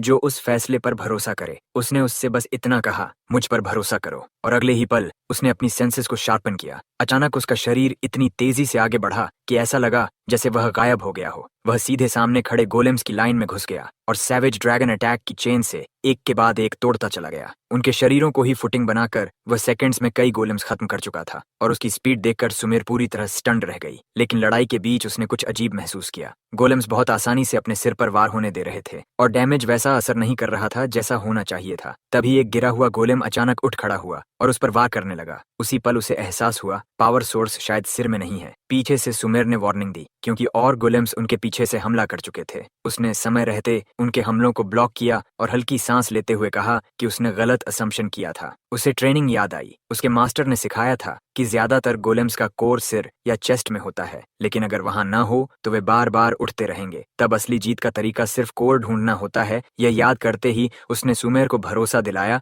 कि उसे इन गोलेम्स की कमजोरी समझ आ गई है। ये असली बॉडीज नहीं बल्कि इल्यूजन जैसे हैं, और इनकी ताकत का सोर्स कहीं आसपास छिपा है। उसने अपनी सेंसेस फैलाकर केव के अंदर एनर्जी फ्लो को महसूस किया। सामने के गोलेम्स अलग लग रहे थे, जैसे उन्हें कहीं दूर से कंट्रोल किया जा रहा हो। कुछ ही सेकंड में उसे गुफा के और गहरे हिस्से में एक पावरफुल प्रेजेंस महसूस हुई, और उसे समझ आ गया कि असली कोर वही है। मॉनिटरिंग रूम में यह देखकर माइन हल्का मुस्कुराया। उसे हैरानी हुई कि उसने इतनी जल्दी क्रिस्टल केव का ट्रिक समझ लिया। गुफा के बाहर अचानक जमीन हिलने लगी और पूरे फॉरेस्ट में ट्रेमर फैल गया। एंट्रेंस के पास खड़े स्टूडेंट्स डर से जम गए। सुह्योन ने तुरंत समझ लिया कि अंदर कुछ पड़ा हुआ है, शायद डीपर गोलेम एक्टिवेट हो गया है। उसने ग्रुप्स गिने और इरिटेट हो गया। इतनी जल्दी क्लियर होना पॉसिबल नहीं था। उसने खुद को कोसा कि शायद कोई हिडन पैसेज वह मिस कर गया। कैंप में विस्पर्स फैलने लगे कि हालात बिगड़ रहे हैं। कुछ लोग कह रहे थे कि ट्रांसफर स्टूडेंट गोलेम पार कर चुका है। सुह्योन ने सबको डांटते हुए कहा कि अफवाहों पर ध्यान मत दो और अलर्ट रहो। उधर केव के अंदर युंग ने समीर से पीछे हटने को कहा और उस क्रिस्टल फॉर्मेशन पर फोकस किया जिसे उसने पहले सेंस किया था। उसने अपनी पूरी ताकत इकट्ठा की और एक जोरदार वार किया। अगले ही पल क्रिस्टल वॉल जोर से टूट गई। जैसे ही टूटे हुए क्रिस्टल के टुकड़े नीचे गिरने लगे, अचानक उसके सामने एक वार्निंग पैनल प्रकट हुआ। उस पर दिख रहा एनर्जी रीडिंग उसकी उम्मीद से कहीं ज्यादा खतरनाक था। अलर्ट लगातार फ्लैश कर रहा था, साफ संकेत दे रहा था कि आगे हाई लेवल एक्सप्लोजन डिटेक्ट हुआ है। खतरे को समझते ही उसने जोर से चिल्लाया, समीर नीचे झुको अभी। और अगले ही पल एक भयानक लाइट बीम पूरे पैसेज को चीरती हुई निकल गई। रास्ते में जो भी था उसे मिटाती हुई आगे बढ़ती चली गई। जब धूल धीरे धीरे बैठी, सुमेर ने कांपते हुए ऊपर देखा और उसकी आंखें जम गईं। स्केलेटन पूरी तरह टूट चुका था। उसने उन्हें बचाने के लिए खुद को कुर्बान कर दिया था। डर के साथ उसने तुरंत युंग को ढूंढना शुरू किया। वह कुछ बोल भी नहीं पाई थी कि उसके वॉच पर एक और अलर्ट आया। इस बार वार्निंग थी एक हाई रैंक मॉन्स्टर की। स्क्रीन पर नाम चमका, रैंक 4 क्रिस्टल गोलेम। जैसे ही उसने उस दिशा में देखा, उसका दिल थम गया। वह मॉन्स्टर वहीं खड़ा था, उसका शरीर बिल्कुल सही सलामत, और उसके चेहरे पर एक डरावनी मुस्कान थी, जैसे वह सीधे उसकी तरफ देख रहा हो। उसी पल सुमीर के अंदर पुरानी यादें फ्लड की तरह लौट आईं। उसे अपने घर की एक शांत सुबह याद आई। माँ उसे प्यार से कह रही थी कि बाहर ठंड है, अच्छे से कपड़े पहन लेना और नाश्ता किए बिना मत जाना। वह गर्मजोशी भरा माहौल उसे हमेशा सेफ फील कराता था। फिर उसे वह बर्फीली सड़क याद आई जहां उसके दोस्त पीछे से दौड़ते हुए आए थे और हंसते हुए उससे मिले थे। वे रिटन टेस्ट के बारे में मजाक कर रहे थे और उसे थैंक्स कह रहे थे कि उसकी वजह से वे पास हुए। वह खुशी से हंस पड़ी थी। स्कूल के लॉबी में उसकी मुलाकात आइन से हुई थी, टॉप स्टूडेंट जिसने उसे प्रेज किया था और कहा था कि वह अच्छा कर रही है। बाकी सब स्टूडेंट्स हैरान थे कि आइन जैसा कोई उसकी तारीफ कर रहा है, और उस पल ने उसे और खास बना दिया था। बाद में क्लास में जब रैंकिंग अनाउंस हुई और एफ क्लास का स्टूडेंट 20th आया और वह नाम उसका था, तो पूरा क्लास क्लैप करने लगा। सब उसे अलग नजर से देखने लगे। लेकिन जितनी तारीफ बढ़ती गई उतना ही प्रेशर भी बढ़ता गया। उसके दोस्त ने भी कहा था कि हम्बल बनने का नाटक मत करो, सबको तुमसे उम्मीद है, तुम फ्यूचर में चोटन एकेडमी तक जा सकती हो। ये सुनकर उसे खुशी तो हुई, लेकिन कहीं अंदर से उसे लगा कि शायद वह जरूरत से ज्यादा चाहने लगी है। फिर उसे वह दिन याद आया जब वह अपने क्लासमेट्स के साथ डंजन में गई थी। इंस्ट्रक्टर ने कहा था कि हंटर हमेशा लाइफ और डेथ के बीच खड़ा होता है और रिट्रीट करना भी स्ट्रेंथ का हिस्सा है। शुरुआत में सब ठीक था,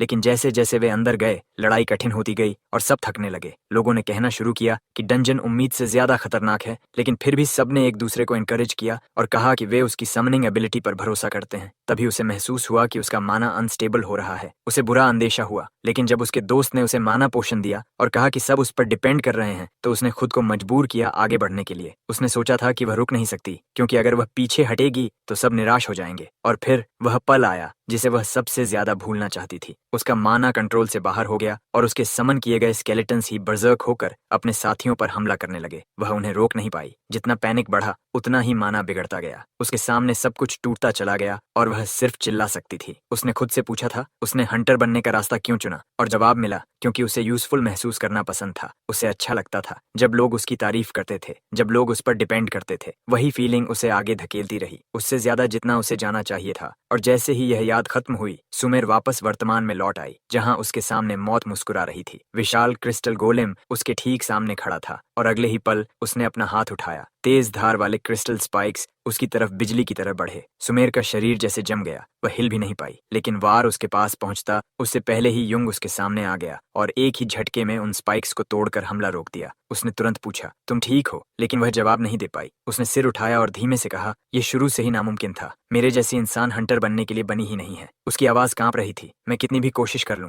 जब सबसे ज्यादा जरूरत होती है मैं हमेशा फेल हो जाती हूँ। उसकी आंखों में आंसू भर गए। उसने माफी मांगी। मुझे नहीं लगता मैं आगे बढ़ सकती हूँ। लेकिन उसकी बात यहीं नहीं रुकी। उसे याद आया जब उसने गवर्न आने की वजह बताई थी। वह चेंज चाहती थी। अब उसे एहसास हुआ कि सच्चाई कुछ और थी। वह सिर्फ अपने पास्ट से भागना चाहती थी, क्योंकि भागना आसान था। कुछ समय के लिए सब अच्छा था, दोस्त, हंसी, खुशी। लेकिन वही खुशी उसे ऐसा महसूस कराने लगी जैसे वह नकली जिंदगी जी रही हो। जितना वह सोचती गई उतना ही उसे लगा कुछ भी बदलने वाला नहीं है। वह हमेशा मुश्किल समय में भागती है और इसी वजह से वह खुद को कावर्ड कहती है। उसने युंग की तरफ देखा और कहा, तुमने मुझसे कहीं ज्यादा मुश्किल हालात झेले होंगे और मैंने बस तुम्हें परेशानी दी है। मैं सच में पैथेटिक हूँ। युंग ने तुरंत इस बात को रिजेक्ट कर दिया। उसने कहा, मैं तुम्हें कंफर्ट करने के लिए यह नहीं कह रहा, लेकिन मैं तुम्हारी इस बात से सहमत नहीं हूँ। उसकी नजरों में जो इंसान बदलने की कोशिश करता है, जो अंत तक हार नहीं मानता, वह कभी पैथेटिक नहीं हो सकता। उसने कहा कि वह स्ट्रांग इसलिए नहीं बना कि दूसरों को नीचे देख सके। वह यहाँ तक इसलिए पहुंचा क्योंकि एक इंसान, उसका मास्टर, उस पर विश्वास करता था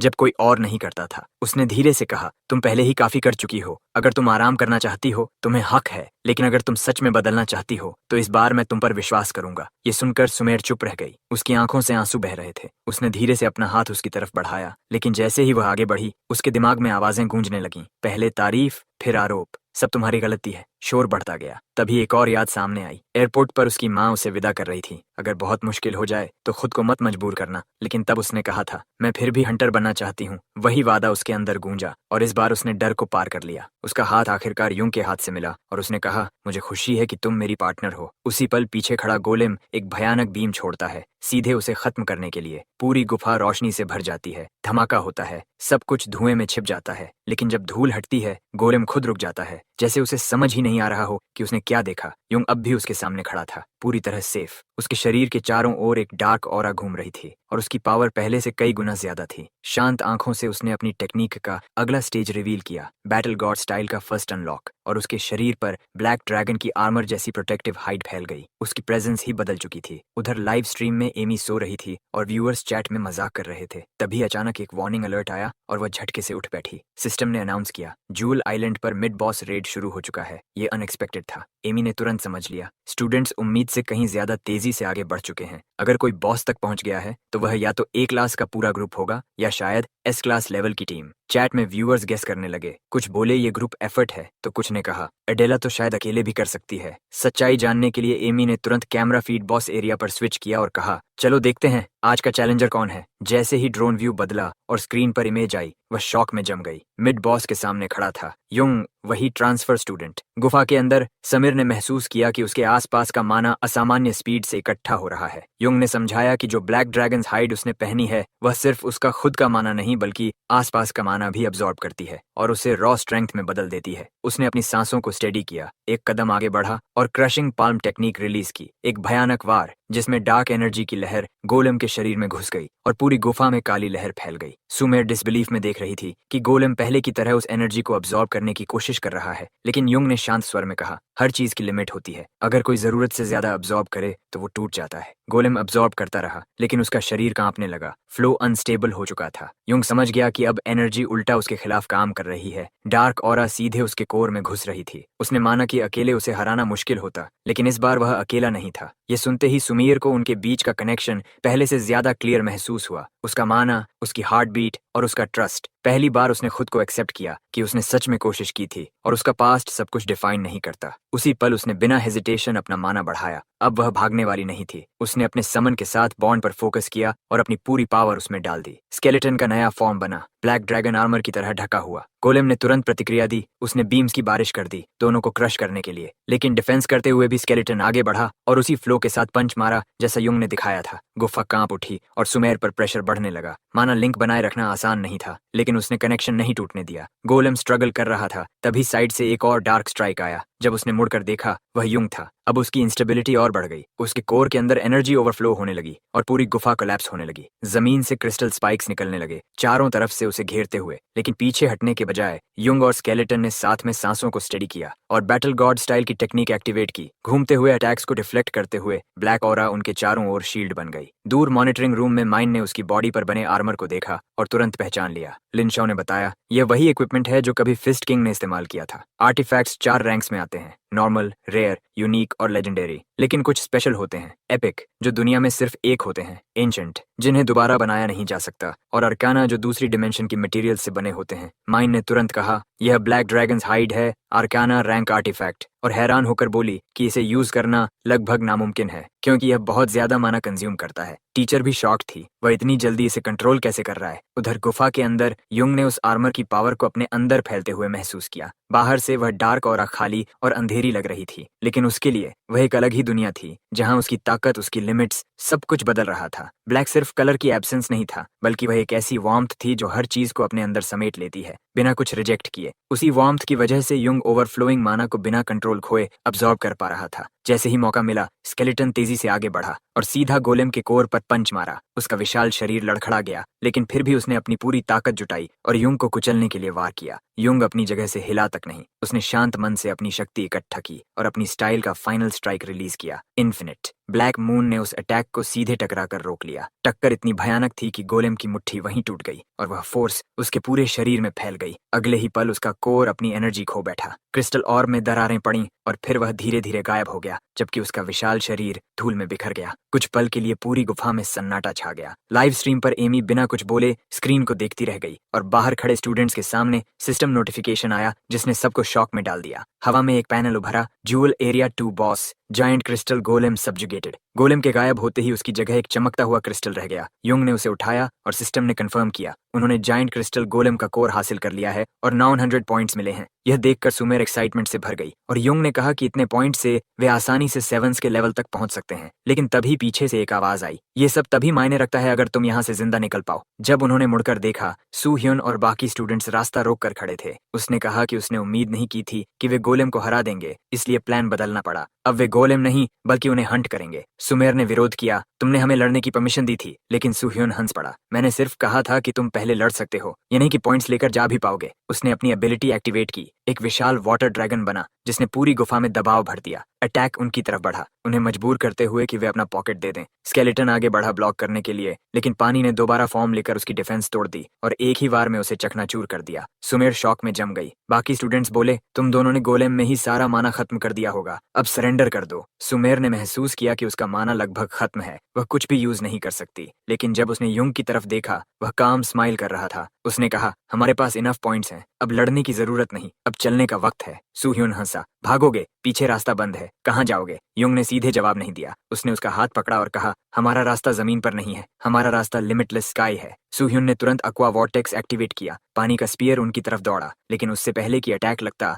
वे गायब हो चुके थे। अगले ही पल युंग हवा में था, वह उसे लेकर ऊपर उड़ चुका था, इतनी स्पीड से कि सब स्टंट रह गए। वे गुफा की छत तोड़कर सीधे खुले आसमान में निकल गए। सू ह्यून डिसबिलीफ में ऊपर देखता रह गया। उसके दांत भींच गए। अगर वे पॉइंट्स लेकर निकल गए तो उसकी पोजीशन खतरे में पड़ जाएगी। बाकी स्टूडेंट्स चिल्लाने लगे, अब क्या करेंगे? उसका गुस्सा फूट पड़ा। उसने अपने साथी को ही मार दिया और चिल्लाया, चुप रहो। वह गुस्से में युंग को कोसने लगा। एक एफ क्लास ट्रैश ने उसे आउटप्ले कर दिया था। उधर हवा में सुमेर ने धीरे से अपनी आंखें खोलीं और सामने सिर्फ एंडलेस स्काई देखकर वह पूरी तरह फ्रीज हो गई। कुछ पल के लिए सुमेर को समझ ही नहीं आया कि वह कहाँ है। जब उसने नीचे देखा तो जमीन इतनी दूर थी कि उसका दिल कांप उठा। डर उसकी पूरी बॉडी में फैल गया। वे आइलैंड के बहुत ऊपर खड़े थे। युंग पूरी तरह शांत था, जैसे हवा में खड़ा होना उसके लिए सामान्य हो। उसकी फोकस इतनी शार्प थी कि वह ऐसे कदम रख रहा था जैसे आसमान खुद सॉलिड ग्राउंड हो। उसने उसका हाथ कसकर पकड़ा और कहा, पास रहो, छोड़ना मत। यहाँ बैलेंस खोया तो सीधा नीचे गिर जाओगी। सुमेर ने खुद को संभालने की कोशिश की और उसके कदमों का पीछा किया, लेकिन हर बार नीचे देखने पर उसके पैर कांप जाते थे। युंग ने धीरे से कहा कि शायद वह उम्मीद से ज्यादा ऊंचा आ गया है, और उसने जवाब दिया, यहाँ से पूरा आइलैंड छोटा लग रहा है। युंग ने कहा, जब हम नीचे जाएंगे सब खत्म हो जाएगा। सुमेर समझ गई वह टेस्ट की बात कर रहा था। ये सोचकर उसका मन अजीब सा शांत हो गया। उसने उसकी तारीफ की, तुमने अच्छा किया, लेकिन उसे खुशी नहीं हुई, बल्कि उसे एहसास हुआ टेस्ट खत्म होने के बाद शायद वे इतने करीब नहीं रहेंगे। उसी सोच में उसका ध्यान भटका। उसका पैर फिसला, पकड़ ढीली हुई और अगले ही पल वह नीचे गिरने लगी। उसकी चीख हवा में गूंज गई, लेकिन गिरने से पहले ही युंग ने उसका हाथ पकड़ लिया और उसे वापस खींच लिया। उसे सुरक्षित करके उसने पूछा, तुमने टेस्ट एंजॉय किया? वह कुछ पल चुप रही, फिर बोली, हाँ, उम्मीद से ज्यादा, इसलिए खत्म होने का ख्याल अच्छा नहीं लग रहा। युंग ने कहा, लोग एंडिंग से इसलिए डरते हैं क्योंकि वे अनसर्टन होती हैं। आगे क्या होगा, खुशी, रिग्रेट, सेटिस्फैक्शन या डिसअपॉइंटमेंट, कोई नहीं जानता। उसने हल्के से मुस्कुराते हुए कहा, लेकिन एंडिंग्स बुरी नहीं होती। वे हमें यह समझने का मौका देती हैं कि हमने क्या पाया और हमें फिर से शुरू करने का मौका देती हैं। उसी पल हवा में एक सिस्टम पैनल उभरा। Test officially ended, final rankings will be revealed. एक एक करके नाम सामने आने लगे और रिजल्ट्स ने सबको शॉक में डाल दिया। First place Yung, second place Sameer, third place Adela. Live stream पर एमी यकीन नहीं कर पा रही थी कि एक ट्रांसफर स्टूडेंट ने अडेला को भी पीछे छोड़ दिया। एकेडमी में प्रिंसिपल भी यह देखकर प्रभावित था। स्टूडेंट्स में स्यू और रेनिया स्टंड रह गए। उन्हें एहसास हुआ कि वे ऑफिशियली सेवंस का हिस्सा बन चुके हैं। वहीं ह्यन हल्की मुस्कान के साथ बोला, किसी ऐसे के लिए जो कभी फेलियर था, ये रिजल्ट बुरा नहीं है। टेस्ट खत्म होने के बाद सभी स्टूडेंट्स हॉल में इकट्ठा हुए। प्रिंसिपल ने घोषणा की, आज का दिन एकेडमी के लिए गर्व का दिन है। उसने कहा कि स्टूडेंट्स की मेहनत और टैलेंट ने एकेडमी का नाम और ऊंचा कर दिया है। फिर उसने सेवंस के मेंबर्स को सबसे ज्यादा रिकॉग्निशन देने की बात कही और सबको तालियों से स्वागत करने को कहा। हॉल तालियों से गूंज उठा। जब यूसुंग और सुमेर के नाम पुकारे गए तो स्टूडेंट्स के बीच विस्पर्स फैल गए। ये पहली बार था जब एफ क्लास स्टूडेंट्स सेवंस में पहुंचे थे। प्रिंसिपल ने कहा कि उनकी अचीवमेंट पूरे स्कूल के लिए एग्जाम्पल बन सकती है, लेकिन हर कोई खुश नहीं था। यूनो इरिटेटेड नजर से यह सब देख रही थी। फिर उसकी नजर सुह्युन पर गई। वह चुप बैठा था, चेहरा सख्त। यूनो के चेहरे पर हल्की मुस्कान आई। हॉल से बाहर निकलते ही वह उसके पास गई और मजाक उड़ाते हुए बोली, तुम ए क्लास के सेवंस मेंबर थे ना, फिर खुद ही सुधरी? ओह, अब नहीं हो। सुह्युन ने खुद को संभालते हुए कहा, यह बस बैड लक था। लेकिन यूनो हंस पड़ी। तुम्हारे मुंह से यह सुनने की उम्मीद नहीं थी। उसका चेहरा और सख्त हो गया। उसने ठंडे स्वर में पूछा, तो तुम चाहती क्या हो कि मैं क्या कहूँ? उसने साफ इनकार कर दिया कि उसकी हार एफर्ट या टैलेंट की कमी की वजह से हुई है। उसके अनुसार 7th पोजीशन खोने का मतलब यह नहीं था कि उसकी जगह बदल गई है। वह सीट अब भी उसी की है और वह उसे वापस लेकर रहेगा। यूना ने उत्साहित होकर कहा कि उसे बिल्कुल ऐसा ही करना चाहिए, क्योंकि अगर क्लास ए को अपनी प्राइड बनाए रखनी है तो सेवंस में उनके कम से कम 2 मेंबर्स होने चाहिए। लेकिन उसकी यह बात सुह्युन के गुस्से को और भड़का गई। जैसे ही वह हॉल से बाहर निकला, ह्यूमिलिएशन उसके दिमाग में बार बार घूमने लगी। प्रिंसिपल का युंग की तारीफ करना और उसके क्लासमेट्स का उसे निराश नजरों से देखना, यहाँ तक कि उसके पिता का मैसेज, तुम्हारे पास 3 डेज हैं, अपनी पोजीशन वापस लो। इसी वजह से उसने तुरंत चैलेंज रिक्वेस्ट सबमिट कर दी। उसने खुद को समझाया कि उसकी हार सिर्फ इसलिए हुई क्योंकि वह अपने मास्टर के हेलो के बिना था। उसके दिमाग में रैंक का फर्क अभी भी साफ था। उसे यकीन था कि वह जीतना चाहिए। कुछ ही देर में सिस्टम पैनल आया। स्टूडेंट काउंसिल प्रेसिडेंट ने चैलेंज एक्सेप्ट कर लिया था। अनाउंसमेंट हुआ, 30 मिनट्स में 7th चैलेंज होगा। शाइनी यूसुंग, करंट 7th रैंक, और चैलेंजर पाक सुह्युन। ये सुनते ही स्टूडेंट्स एक्साइटमेंट में अरीना की तरफ भागने लगे। तैयारी करते हुए सुह्युन ने सुनिश्चित किया कि उसका आर्टिफैक्ट वापस उसके पास आ गया है। उसने खुद से कहा, इस बार मैं कोई मौका नहीं दूंगा। आर्टिफैक्ट हाथ में आते ही उसका कॉन्फिडेंस वापस आ गया। उधर स्टूडेंट काउंसिल रूम में भी सभी इस सिचुएशन को देख रहे थे। हायक ने कहा, ये नए स्टूडेंट्स काफी रेकलेस हैं। एग्जाम खत्म होते ही चैलेंज, एक और मेंबर बोला। सुह्युन शायद एक्सेप्ट ही नहीं कर पा रहा कि एक एफ रैंक ने उसकी जगह ले ली। ह्युन स्क्रीन पर युंग को देखता रहा, फिर पूछा, तुम्हारे हिसाब से कौन जीतेगा? थोड़ी देर सोचकर हक बोला, सुह्युन जीतेगा। वह ज्यादा कैलकुलेटिंग फाइटर है और बिना श्योर हुए फाइट शुरू नहीं करेगा। बाकी सभी ने अग्री किया। ट्रांसफर स्टूडेंट अभी तक लकी था, लेकिन इस बार ओपोनेंट मिस्टेक नहीं करेगा। ह्युन हल्का मुस्कुराया, तो तुम लोग यही सोचते हो? इस बीच अरीना तैयार हो चुका था और एमी लाइव स्ट्रीम शुरू कर चुकी थी। ये इस साल का पहला 7th चैलेंज है। उसने बताया कि एग्जाम के तुरंत बाद ऐसा चैलेंज पहले कभी नहीं हुआ, जिससे ये और खास बन गया। उसने ये भी रिवील किया कि सुह्युन ने अपने international Hunter academy tournament tournament position को भी स्टेक पर रखा है। व्यूअर्स शॉक में आ गए, ये तो एलीट लेवल कॉन्फिडेंस है। कुछ सेवंस बोले उसकी प्राइड को गहरी चोट लगी है। दूसरे बोले वह अपनी रेपुटेशन जल्दी रिस्टोर करना चाहता है। स्पेक्टेटर्स में सीयू चिंतित था, क्या युंग यह फाइट संभाल पाएगा? अडेला चुपचाप देख रही थी। फिस्ट किंग का डिसाइपल, यह नाम सुनकर उसे अपने ग्रैंडफादर की याद आई। तभी यूना भी आ गई और बोली, मुझे देखना ही था, आखिर क्लास ए को रिप्रेजेंट करती हूँ। अनाउंसमेंट गूंजा, चैलेंज शुरू होने वाला है। दोनों फाइटर्स को अरीना में बुलाया गया। जैसे ही युंग अंदर चला, उसे एकेडमी के रूल्स याद आए। जियोन में टाइटल के सिर्फ 2 एंड होते हैं, या तो वह हमेशा के लिए तुम्हारा बन जाता है या कोई और उसे तुमसे छीन लेता है। एक पल के लिए उसके मन में डाउट आया। उसके पास्ट की आवाज गूंजी, फेलियर, और उसी के साथ उसकी सिस्टर की याद सामने आई। उसे फिर से समझ आ गया, यह एकेडमी एक ऐसी जगह है और यहाँ जीतना सिर्फ ऑप्शन नहीं, जरूरत है। एक ऐसी जगह जहाँ सिर्फ ताकत ही सब कुछ तय करती थी, जहाँ वो एक राजा की तरह राज करती थी। ड्रैगन हाइड पहनते ही उसकी झिझक खत्म हो गई और बिना रुके वो सीधा अरीना में उतर गया। अनाउंसर की आवाज गूंजी कि अब मुकाबला होगा युंग और सुयुन के बीच। ऊपर नजर उठाते ही उसने ह्युन को देखा और हल्की सी मुस्कान दी, जैसे बिना बोले कह रहा हो कि बस इंतजार करो, मैं तुम्हारे लेवल तक जरूर पहुंचूंगा। अरीना में कदम रखते ही सुहुन ने कॉन्फिडेंस के साथ उसका स्वागत किया और उसे चिढ़ाते हुए कहा कि वो पीछे क्यों नहीं हट रहा। लेकिन युंग ने शांत आवाज में जवाब दिया कि ये लड़ाई उसे खुद को साबित करने के लिए जरूरी है। सिग्नल मिलते ही काउंटडाउन शुरू हुआ और बिना एक पल गंवाए सुहन ने अपनी वाटर एबिलिटी रिलीज कर दी। उसका इरादा साफ था कि वो कोई मौका नहीं देगा। दूसरी तरफ युसुंग ने स्टैंस लिया और स्पेक्टेटर्स, जिनमें सुमेर भी था, सबकी नजरें उसी पर टिक गईं। हंटर वर्ल्ड में हर किसी का मूल्यांकन potential, destructive power, precision, safety और रैरिटी के आधार पर होता था। एक बार रेटिंग मिल जाए तो भविष्य लगभग तय हो जाता था। हाई रैंक का मतलब एब्सोल्यूट स्ट्रेंथ होता था और रैंक्स के बीच का गैप लगभग पार नहीं किया जा सकता था। सेवंस के हर मेंबर हमेशा एस रैंक रहे थे और ए रैंक में भी टॉप तक पहुंचना बहुत रेयर था। इसलिए ज्यादातर लोगों को लगता था कि इस ड्यूल का रिजल्ट पहले से तय है। लेकिन पहला अटैक सुहुन ने किया, तेज स्पीड से पानी की लहर छोड़ी और युसुंग ने उसे अपने बेयर फिस्ट से तोड़ दिया। अनाउंसर शॉक में था क्योंकि वो बिना किसी वेपन के हर अटैक डिफ्लेक्ट कर रहा था और स्टेप बाय स्टेप आगे बढ़ता जा रहा था। सुहन बस मुस्कुरा रहा था, जैसे उसने ये रेजिस्टेंस पहले से एक्सपेक्ट किया हो। और स्टैंड से यूना ने माना कि ये परफॉर्मेंस फिस्ट किंग के डिसाइपल जैसा है। लेकिन यूना ने वार्निंग भी दी कि वाटर ट्रेड को सिंपल डिफेंस से नहीं हराया जा सकता। और तभी चारों तरफ फैले पानी के ड्रॉपलेट्स अचानक शेप बदलकर शार्प स्पीयर्स बन गए और पीछे से अटैक किया। युंग ने तुरंत ब्लैक ड्रैगन का बैटल गॉड स्टाइल एक्टिवेट किया और डार्क ऑरा ने उसके पूरे शरीर को कवर कर लिया। उसने उस अटैक को ब्लॉक कर दिया और स्टूडेंट्स पूरी तरह स्टंट रह गए। सुह्युन फिर भी काम था और सोच रहा था कि ये डिफेंस कितनी देर टिकेगा। फाइट आगे बढ़ी और सुमायर ने नोटिस किया कि अरीना में पानी जमा हो रहा है और सुहुन के कंट्रोल में बने वाटर ड्रैगन्स पूरे फील्ड में फैलते जा रहे हैं। जितनी देर लड़ाई चलेगी ये ड्रैगन्स उतने स्ट्रांग होंगे और युसुंग की मूवमेंट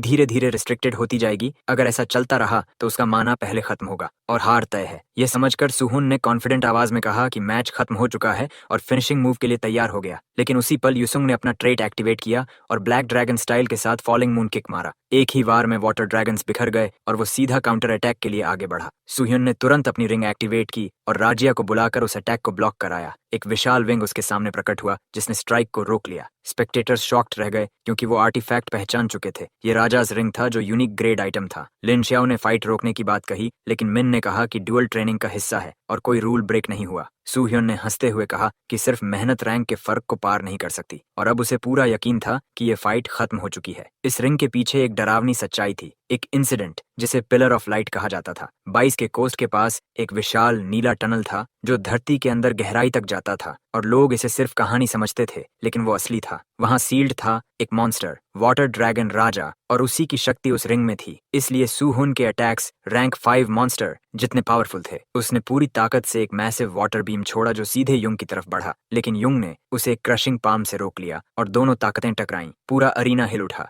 जैसे ये लड़ाई अब अपने असली रूप में आ चुकी हो और अब फैसला सिर्फ ताकत से होगा। कोई भी पीछे हटने वाला नहीं था और दोनों अपनी लिमिट्स पार करने वाले थे। कुछ पल के लिए मुकाबला बराबरी का लग रहा था, लेकिन धीरे धीरे बीम आगे बढ़ने लगी और डार्क ऑरा को तोड़ने लगी। युंग ने तुरंत समझ लिया कि इस ताकत के पीछे वही मॉन्स्टर है जिसे उसके मास्टर ने कभी हराया था। अरीना का पानी और ज्यादा उग्र होने लगा और सुहुन ने उसे चिढ़ाते हुए कहा कि वो धीमा पड़ रहा है। युसुंग समझ गया कि जितनी देर फाइट चलेगी उतनी मुश्किल बढ़ेगी, इसलिए पीछे हटने की बजाय वो सीधे आगे बढ़ा। जवाब में सुहन ने एक्वा श्रेडर इस्तेमाल किया और कई कटिंग वेव्स एक साथ छोड़ी, लेकिन युंग ने एक एक कर सबको डॉज करते हुए दूरी कम कर ली। अपनी लेग्स और ऑरा में ताकत जमा करके उसने फॉलिंग मून किक सीधा सुह्युन की तरफ छोड़ा। एक पल के लिए लगा कि वार लग जाएगा, लेकिन वाटर ड्रैगन फिर सामने आ गया और अटैक रोककर जवाब में बीम छोड़ दिया। और सुहन ने कहा कि रिजल्ट शुरू से तय था और रेजिस्ट करने का कोई मतलब नहीं है। यूजोंग ने शांत होकर जवाब दिया कि जो आउटकम को पहले से तय मानते हैं वही इतनी आसानी से बोलते हैं, और इशारा किया कि सूह्युन खुद फाइट शुरू होने से पहले ही हिल चुका था।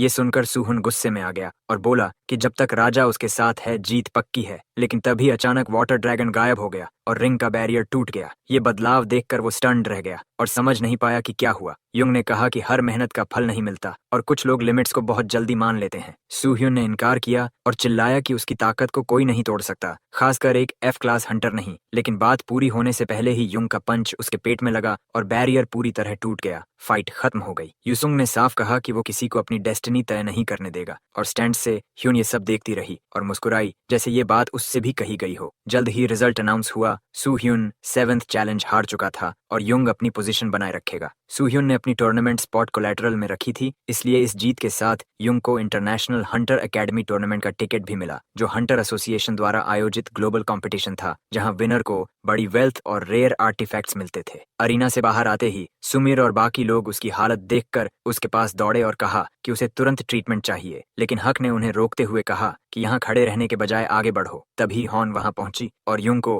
पार्टिसिपेशन टिकट दिया और बताया कि ये टूर्नामेंट के लिए है। उसने कहा कि वो पहले से बहुत बदल गया है, जिससे युंग थोड़ा अनईजी हो गया। फिर उसकी नजर सुमीर पर गई और उसने कहा कि उसने नए दोस्त बना लिए हैं, जैसे वो इस बदलाव को परख रही हो। युंग कुछ बोलने ही वाला था कि सुमीरा ने उसके कपड़े पकड़ ली, जैसे वो उससे हिम्मत ले रही हो। उसने टिकट स्वीकार किया और कहा कि लोग कुछ भी सोचें, वो आगे बढ़ता रहेगा। ह्यून ने उसके जवाब को पसंद किया और कहा कि वो उसे चीयर करेगी। फिर वहां से चली गई। उसके जाने के बाद ग्रुप ने उसे बधाई दी। च्यू ने कहा कि किसी ने नहीं सोचा था कि वो इतने जल्दी 7 में शामिल हो जाएगा और फिर आई हैट में भी हिस्सा लेगा। यूना ने अदेला को टीज करते हुए कहा कि वो टूर्नामेंट में उससे टकराएगा और पूछा कि क्या वो फिर अकेले जीतने वाली है या टीम बनाएगी, लेकिन अदेला ने मना कर दिया और कहा कि उसे किसी पार्टनर की जरूरत नहीं, क्योंकि दूसरे उसे स्लो कर देंगे। अंदर जाते हुए सीयू ने कहा कि उसने कभी नहीं सोचा था कि युंग राजा के यूनिक आर्टिफैक्ट को गिरा देगा और सू ह्यून को हरा देगा। सीयू ने उससे पूछा कि क्या उसने पार्टनर डिसाइड कर लिया है, क्योंकि आई हैट में 3 लोगों की टीम बनती है, आर्टिफैक्ट मिलता है और इंटरनेशनल कंपटीशन में जाने का मौका मिलता है। उस कंपटीशन को जीतना सबसे बड़ा सम्मान माना जाता है और हर स्टूडेंट का सपना होता है। उसने ये भी बताया कि स्टूडेंट काउंसिल प्रेसिडेंट शिन हयुन ने अपने फर्स्ट ईयर में ही ये कंपटीशन जीत लिया था। ये सुनकर उसे फिर से अपने और अपनी सिस्टर के बीच का फर्क महसूस हुआ। पार्टनर्स के बारे में सोचते हुए उसकी नजर एक पल के लिए सुमेर पर गई, लेकिन वो चुपचाप ग्रुप से अलग हो गया। जाते वक्त एमी ने उसे रोका और कहा कि उसे 1 मिनट चाहिए। युंग ने कंफ्यूज होकर पूछा कि वो कौन है, जिससे वो चौंक गई। उसे यकीन नहीं हुआ कि गैन का कोई स्टूडेंट उसे नहीं पहचानता। उसने अपना कार्ड दिखाया और खुद को एमी बताया, अकेडमी की ऑनर स्टूडेंट और एक पॉपुलर स्ट्रीमर, जिसने ब्रॉडकास्ट स्क्रीन ऑन करते ही मिलियंस व्यूज इकट्ठा कर लिए। एक्साइटेड होकर उसने कहा कि यही उसका सपना है और इसके लिए वो टूर्नामेंट में उसकी जर्नी कवर करना चाहती है। वो उसके करीब आई और धीरे से एक प्रपोजल उसके कान में फुसफुसाई। इसके बाद युंग और सुमेर 7 के सेंटर डॉर्मिटोरी पहुंचे, जहां अंदर कदम रखते ही वो उसकी विशालता देखकर हैरान रह गई। 7 सेंटर उसकी उम्मीद से कहीं ज्यादा ग्रैंड था और युंग भी एक पल के लिए उसे देखते हुए रुक गया। अंदर की फैसिलिटीज और भी चौंकाने वाली थी। पानी इंस्टेंटली हीट हो जाता था, बेडरूम बहुत बड़ा था और वॉशिंग ड्राइंग सिस्टम पूरी तरह ऑटोमेटिक था। सब कुछ इतना एडवांस्ड था कि उसे यकीन ही नहीं हो रहा था कि वो एकेडमी में है या कहीं और। कंफर्ट ने उसे सोचने पर मजबूर कर दिया। एग्जाम खत्म होते ही उसके मन में घर की याद आई। उसे खुशी हुई कि वो फैमिली से मिल पाएगी और उनके साथ खाना खा सकेगी। उसे सब कुछ इतना अनरियल लगा कि उसने खुद को पिंच किया। पास रखा हेडसेट देखकर उसे एग्जाम के दौरान की बातें याद आईं और युंग के वो शब्द कि उसे अच्छा लगा कि वो उसकी पार्टनर थी। अब टेस्ट खत्म हो चुका था और उसके पास खुद को पार्टनर कहने का कोई कारण नहीं बचा था और ये सोच उसे अंदर से खाली कर गई। तभी उसका फोन बजा और उसकी मदर का कॉल था। उसने खुशी से बात की और बताया कि उसे न्यूज मिल चुकी। बैकग्राउंड में उसके सिबलिंग्स उसे कंग्रेचुलेट कर रहे थे कि वो 7 मेंबर्स में शामिल हो गई, लेकिन उसने कहा कि वो सिर्फ लकी थी। उसकी मदर को चिंता हुई कि कहीं वो खुद को ज्यादा पुश तो नहीं कर रही, लेकिन उसने जवाब दिया कि सब कुछ इतना फन था कि वो चाहती है ये ऐसे ही चलता रहे। उसकी मदर ने उसकी आवाज में बदलाव महसूस किया और कहा कि वो कुछ छिपा रही। फिर उसने बताया कि एयरपोर्ट पर उसे रोकने का असली कारण उसका डर था, लेकिन अब उसे उस पर गर्व है। ये सुनकर वो इमोशनल हो गई। उसने प्रॉमिस किया कि वो मिलने आएगी और कॉल खत्म कर दिया। बेड पर लेटते ही उसे पास्ट की मेमोरीज याद आई, जहां ईसान उससे नफरत करता था, लेकिन उसने उन्हें दूर करने की कोशिश की और अपनी मदर की बात याद की कि दूसरों की मदद रैंक से ज्यादा इंपॉर्टेंट है। उसे अपना चाइल्डहुड याद आया, जब वो खुद को लेकर अनश्योर थी और पूछती थी कि क्या वो हंटर बन सकती है। तब उसकी मदर ने बिना हेजिटेशन उसे सपोर्ट किया था और कहा था कि कोशिश न करने से बेहतर है कोशिश करके फेल हो। ये सोच उसके साथ रही और वो धीरे धीरे सो गई। लेकिन कुछ ही देर बाद वो खुद को युंग के सामने खड़ी पाई,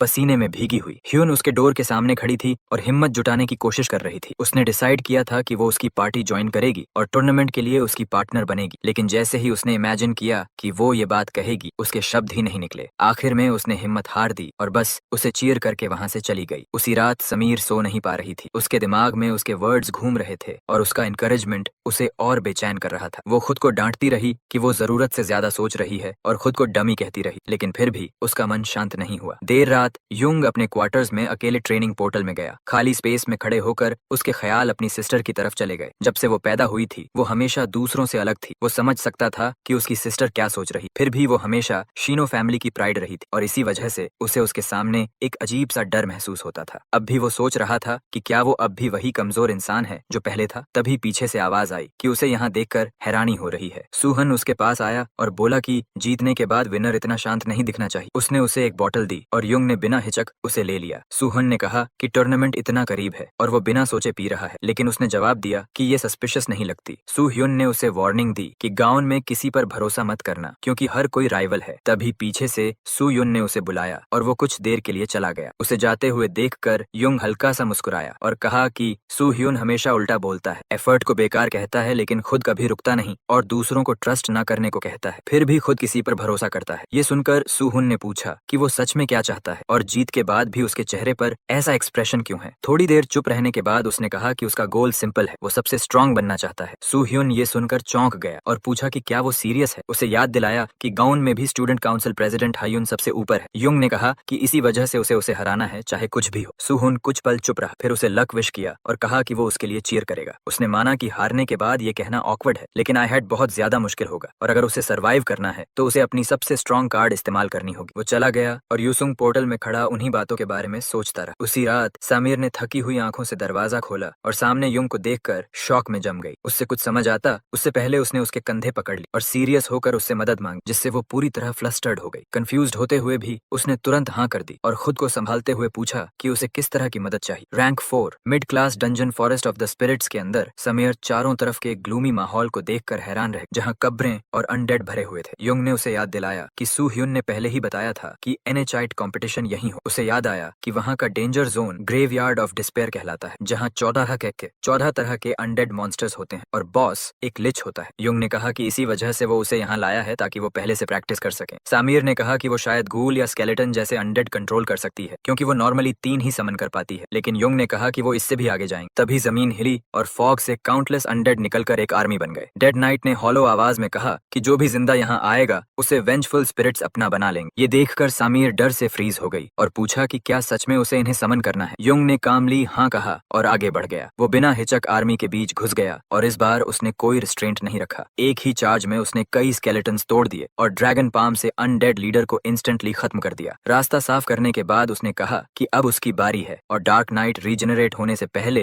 कॉन्ट्रैक्ट करने को कहा। सामीर हिचकिचाई क्योंकि ये टारगेट एक रैंक 4 बॉस था। उसने कहा कि पिछली बार ऐसा करने पर उसका माना बजर्क हो गया था, लेकिन युंग ने समझाया कि इसी वजह से वो उसे यहाँ लाया है। उसके मास्टर के एक कॉलीग को भी यही प्रॉब्लम हुई थी। जब पैक ज्यादा माना नैरो चैनल से गुजरता है तो वो डैम से टकराकर रिवर्स हो जाता है। ये कमजोरी नहीं बल्कि प्रूफ है कि उसका माना नॉर्मल से कहीं ज्यादा पावरफुल है। डरने के बजाय उसे उस शक्ति को अपने कंट्रोल में लेना था और उसे बाहर बहने देना था। युंग ने उसे भरोसा दिलाया कि अगर वो फेल भी हो जाए या कंट्रोल खो दे तो भी फर्क नहीं पड़ेगा, वो जितनी बार चाहें उतनी बार कोशिश कर सकते हैं। ये सुनकर उसने खुद को संभाला और आगे बढ़ी। डार्क नाइट के पास पहुंचकर उसने अपना हाथ उस पर रखा और समनिंग स्पेल शुरू किया। डार्क एनर्जी उसके शरीर के चारों तरफ जमा होने लगी और लाइट और शैडो का एक स्फीयर बन गया। उसके दिमाग में एक आवाज गूंजी कि कोई भी विच के कॉन्ट्रैक्ट से नहीं बच सकता और उसे अपने सर्वेंट को नाम देना होगा। उसकी आंखें पिंक हो गईं और उसने नाम लिया लेलास। तभी तेज रोशनी फूटी और एनर्जी पूरे फॉरेस्ट में फैल गई। अचानक वो नॉर्मल हो गई और कंफ्यूज्ड होकर सोचने लगी कि क्या ये सच में काम कर गया। युंग ने तुरंत कहा कि उसे पहले से पता था कि वो ये कर सकती है। उसने सामने देखा तो डार्क नाइट उसके सामने खड़ा था, पूरी तरह बदल चुका। वो नाइट घुटनों पर झुक गया और उसे क्वीन ऑफ द डेड कहकर पुकारा और नए नाम देने की अनुमति मांगी। उसी समय पूरी अनडेड आर्मी भी उसके सामने झुक गई और उसे अपना मास्टर मान लिया। कंपटीशन हॉल में मिन ने एसोसिएशन लीडर को बताया कि सारी तैयारी पूरी हो चुकी है। लीडर ने अप्रूव किया और रुकीज से मिलने के लिए आगे बढ़ा। इवेंट शुरू होते ही एमी ने स्ट्रीमिंग शुरू की और अनाउंस किया कि कंपटीशन शुरू होने वाला है। उसने फॉर्मल इंट्रोडक्शन छोड़कर सीधे स्ट्रॉन्गेस्ट पार्टिसिपेंट्स पर फोकस किया। सबसे पहले उसने अदेला और टेंसिया का नाम लिया जो अकेले कम्पीट कर रही थी। फिर उसने चोटन एकेडमी की जापानीज टीम इंट्रोड्यूस की जिसमें साई, व्हाइट ओनी, ईसन और सकुरा थे, जिनके पास एस रैंक ट्रेड्स थे और वो अपने स्कूल्स के 7 मेंबर्स में शामिल शामिल थे। इसके बाद चाइना की टीम आई जिनके बारे में बहुत कम जानकारी थी, लेकिन रूमर्स कहते थे कि वो बेहद स्ट्रांग है और उनके ट्रेड्स पूरी तरह हिडन थे। आखिर में न्यू ईयर स्टूडेंट्स की टीम आई। कहीं शैडोज में एक वुमन ने एक वेटरन से कहा कि वो उस आदमी का डिसाइपल है, लेकिन उससे मिलता नहीं है। जब उसने ल्यू जिन के बारे में पूछा तो उसने कहा कि उसे चिंता नहीं है और ये कॉम्पिटिशन सिर्फ एक एंटरटेनमेंट है, लेकिन वो ये जानने के लिए क्यूरियस थी कि वो अपने बॉडी के साथ बैटल गॉड स्टाइल को कितना मैनिफेस्ट कर सकता है। वो वुमन रैंक एश, जिसे सोर्ड गॉड कहा जाता था, और उसे दुनिया की सबसे स्ट्रॉन्ग सोर्ड माना जाता था।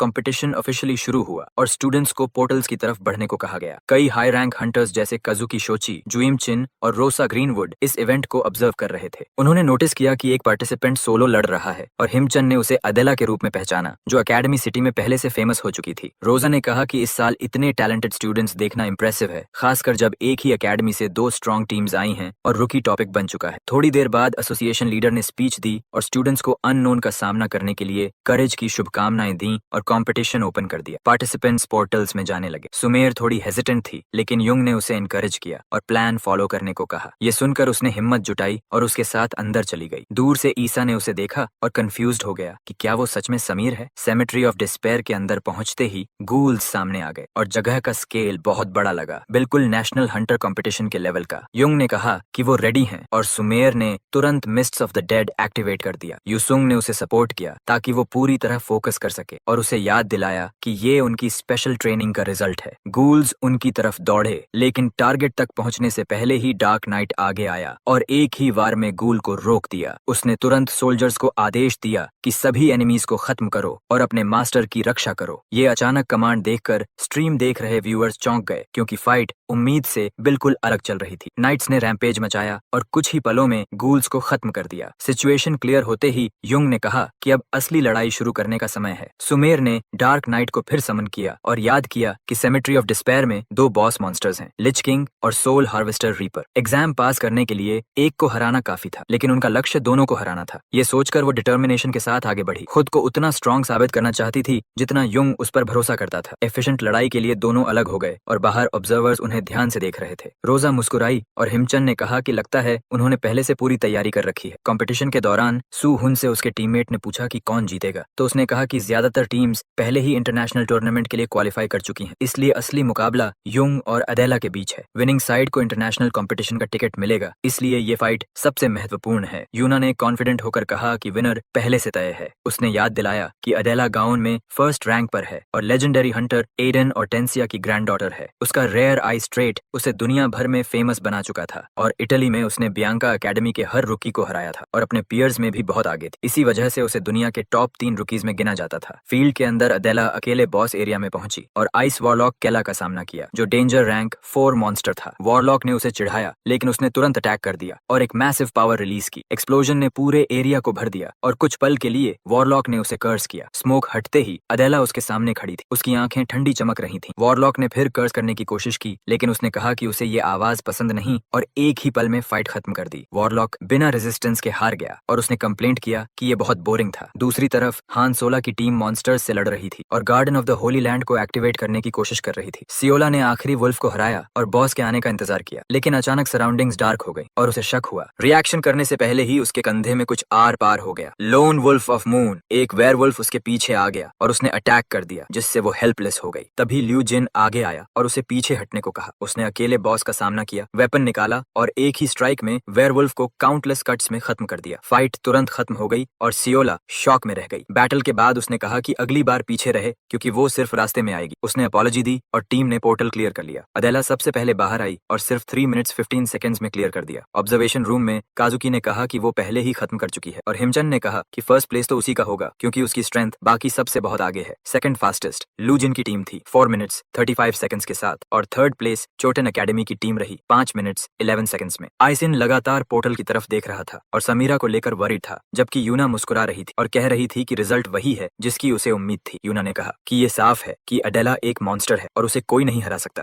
रैंकिंग्स तय ही लग रही थी कि अचानक एक नया अनाउंसमेंट हुआ। युंग की पार्टी ने डंजन 6 मिनट्स 10 सेकंड्स में क्लियर कर लिया था, लेकिन फर्क ये था कि उन्होंने एक नहीं बल्कि 2 बॉस मॉन्स्टर्स को हराया था। इसी वजह से उनका स्कोर सबसे ऊपर चला गया और वो फर्स्ट प्लेस पर पहुंच गए। पूरा रूम शॉक में खामोश हो गया। यूना और सूहुन को यकीन नहीं हुआ कि इतने कम समय में 2 बॉसेस को हराया जा सकता है। ऑफिशियल्स ने कंफर्म किया कि उनकी टीम ने एक ही अटेम्प्ट में 2 आर्टिफैक्ट्स भी हासिल की, जो कॉम्पिटिशन कंपटीशन का नया रिकॉर्ड था। यूना कुछ बोल ही नहीं पाई जब रैंकिंग्स उसके सामने बदल गईं। ऊपर से देख रहे वेटरन ने तुरंत पहचान लिया कि ये फिस्ट किंग का डिसाइपल है और स्वॉर्ड गॉड संतुष्ट होकर मुस्कुराई, जैसे अब उसे समझ आ गया हो कि उसे ये कंपटीशन देखने क्यों बुलाया गया था। फिस्ट किंग ने युंग को बहुत पहले सिखाया था कि हर बॉस मॉन्स्टर का एक स्पेसिफिक अटैक पैटर्न होता है और सिर्फ ताकत से उन्हें हराया नहीं जा सकता। अगर हंटर को बॉस की वीकनेस नहीं पता हो तो फाइट कभी खत्म नहीं होती, चाहे अटैक कितना भी स्ट्रॉन्ग हो। इस बार उसका सामना सोल कलेक्टर रीपर से था, जो रैंक 4 मॉन्स्टर था और अपनी इमोर्टैलिटी के लिए जाना जाता था। उसका शरीर नष्ट करने पर भी वो बार बार रिवाइव हो जाता था जब तक सही तरीका इस्तेमाल ना किया जाए। इसलिए ये लड़ाई ताकत की नहीं बल्कि उसकी वीकनेस ढूंढने की थी, जो उस लैंटर्न में थी जिसे रीपर पकड़े हुए थे। फाइट शुरू होते ही रीपर ने कहा कि एक और सोल हार्वेस्ट होने वाली है और बिना रुके अटैक कर दी। लेकिन युंग को पता था कि बॉडी को डिस्ट्रॉय करना बेकार है, जब तक वो सोल्स कलेक्ट करता रहेगा वो वापस आता रहेगा। असली टारगेट लैंटर्न था, इसलिए वो बिना समय गंवाए सीधे बॉस की तरफ बढ़ा और एक ही स्ट्राइक में फाइट खत्म करने का फैसला किया। उसने अपनी पाम में ताकत इकट्ठा की और लैंटर्न के कनेक्शन पॉइंट पर वार किया, जिससे बोन्स टूट गए। लैंटर्न टूटते ही बॉस की पावर खत्म हो गई और फाइट इंस्टेंटली खत्म हो गई। उसने कंफर्म किया कि उसे जो चाहिए था वो मिल गया है, लेकिन वो रुक नहीं सकता था क्योंकि अगला टेस्ट अभी चल रहा था, इसलिए वो तुरंत सुमेर की तरफ बढ़ गया। दूसरी तरफ समीर एक जायंट स्कल गोलम का सामना कर रही थी जिसे आर्च लिच कंट्रोल कर रहा था। लिच ने उसे एक यंग नेक्रोमांसर कहकर उसका मजाक उड़ाया और कहा कि उनके बीच का फर्क बहुत बड़ा है। दोनों एक ही मैजिक यूज करते थे, लेकिन उसका प्रेशर इतना ज्यादा था कि उसका दिल तेज धड़कने लगा और कुछ पल के लिए वो अपने पैरों को भी महसूस नहीं कर पाई। ये टेस्ट बाकी सबसे अलग था। यहाँ खतरा असली था और उसे लगा कि वो सच में मर सकती है। उसके अंदर भागने का डर था, लेकिन उसने खुद को रोका क्योंकि वो बदलना चाहती थी। उसने डिसाइड किया कि वो तब तक टिकेगी जब तक युंग नहीं आ जाता। उसने अपने स्केलेटन सोल्जर्स को समन किया और डार्क नाइट को बुलाया। लिच ने तुरंत हमला किया और कहा कि वो उसकी लाइफ और पावर दोनों ले लेगा। सामिर ने स्केलेटन्स को अटैक ब्लॉक करने का आदेश दिया और डार्क नाइट को बाकी अनडेड के साथ आगे बढ़ने को कहा। उसके कमांड पर सोल्जर्स बिना हिचकिचाहट के आगे बढ़े और लिच की आर्मी से टकरा गए। कुछ समय के लिए प्लान काम करता हुआ लगा। अलग अलग डायरेक्शन से अटैक करके और ब्लैक मैजिक से सपोर्ट देकर उसने धीरे धीरे कंट्रोल हासिल करना शुरू कर दिया। स्ट्रैटेजी सिंपल थी लेकिन इफेक्टिव थी और उसे जिंदा रखने के लिए काफी थी। लेकिन लिच ने जल्दी ही उसकी स्ट्रैटेजी समझ ली और हंसते हुए कहा कि ये कुछ खास नहीं है। उसने अपनी पावर से कई अटैक्स एक साथ छोड़े और उसके सोल्जर्स को ओवरवेल्म कर दिया। उनकी फॉर्मेशन टूट गई और बैटलफील्ड एक पल में कोलैप्स हो गया। अब वो पूरी तरह कॉर्नर हो गई थी और बचने का कोई रास्ता नहीं था। और लिच ने कहा कि रेजिस्टेंस बेकार है क्योंकि मौत पहले ही उसके पास पहुंच चुकी है। लेकिन फिर भी सुमेर ने अपनी फॉर्मेशन बनाए रखने की कोशिश जारी रखी और मन ही मन प्रार्थना करती रही कि उसकी लाइन ना टूटे। उसने सबको अपनी पोजीशन होल्ड करने का आदेश दिया और पीछे वालों से कहा कि फ्रंट टूटते ही गैप तुरंत भर दें। लिच आता मैं कासस्ता।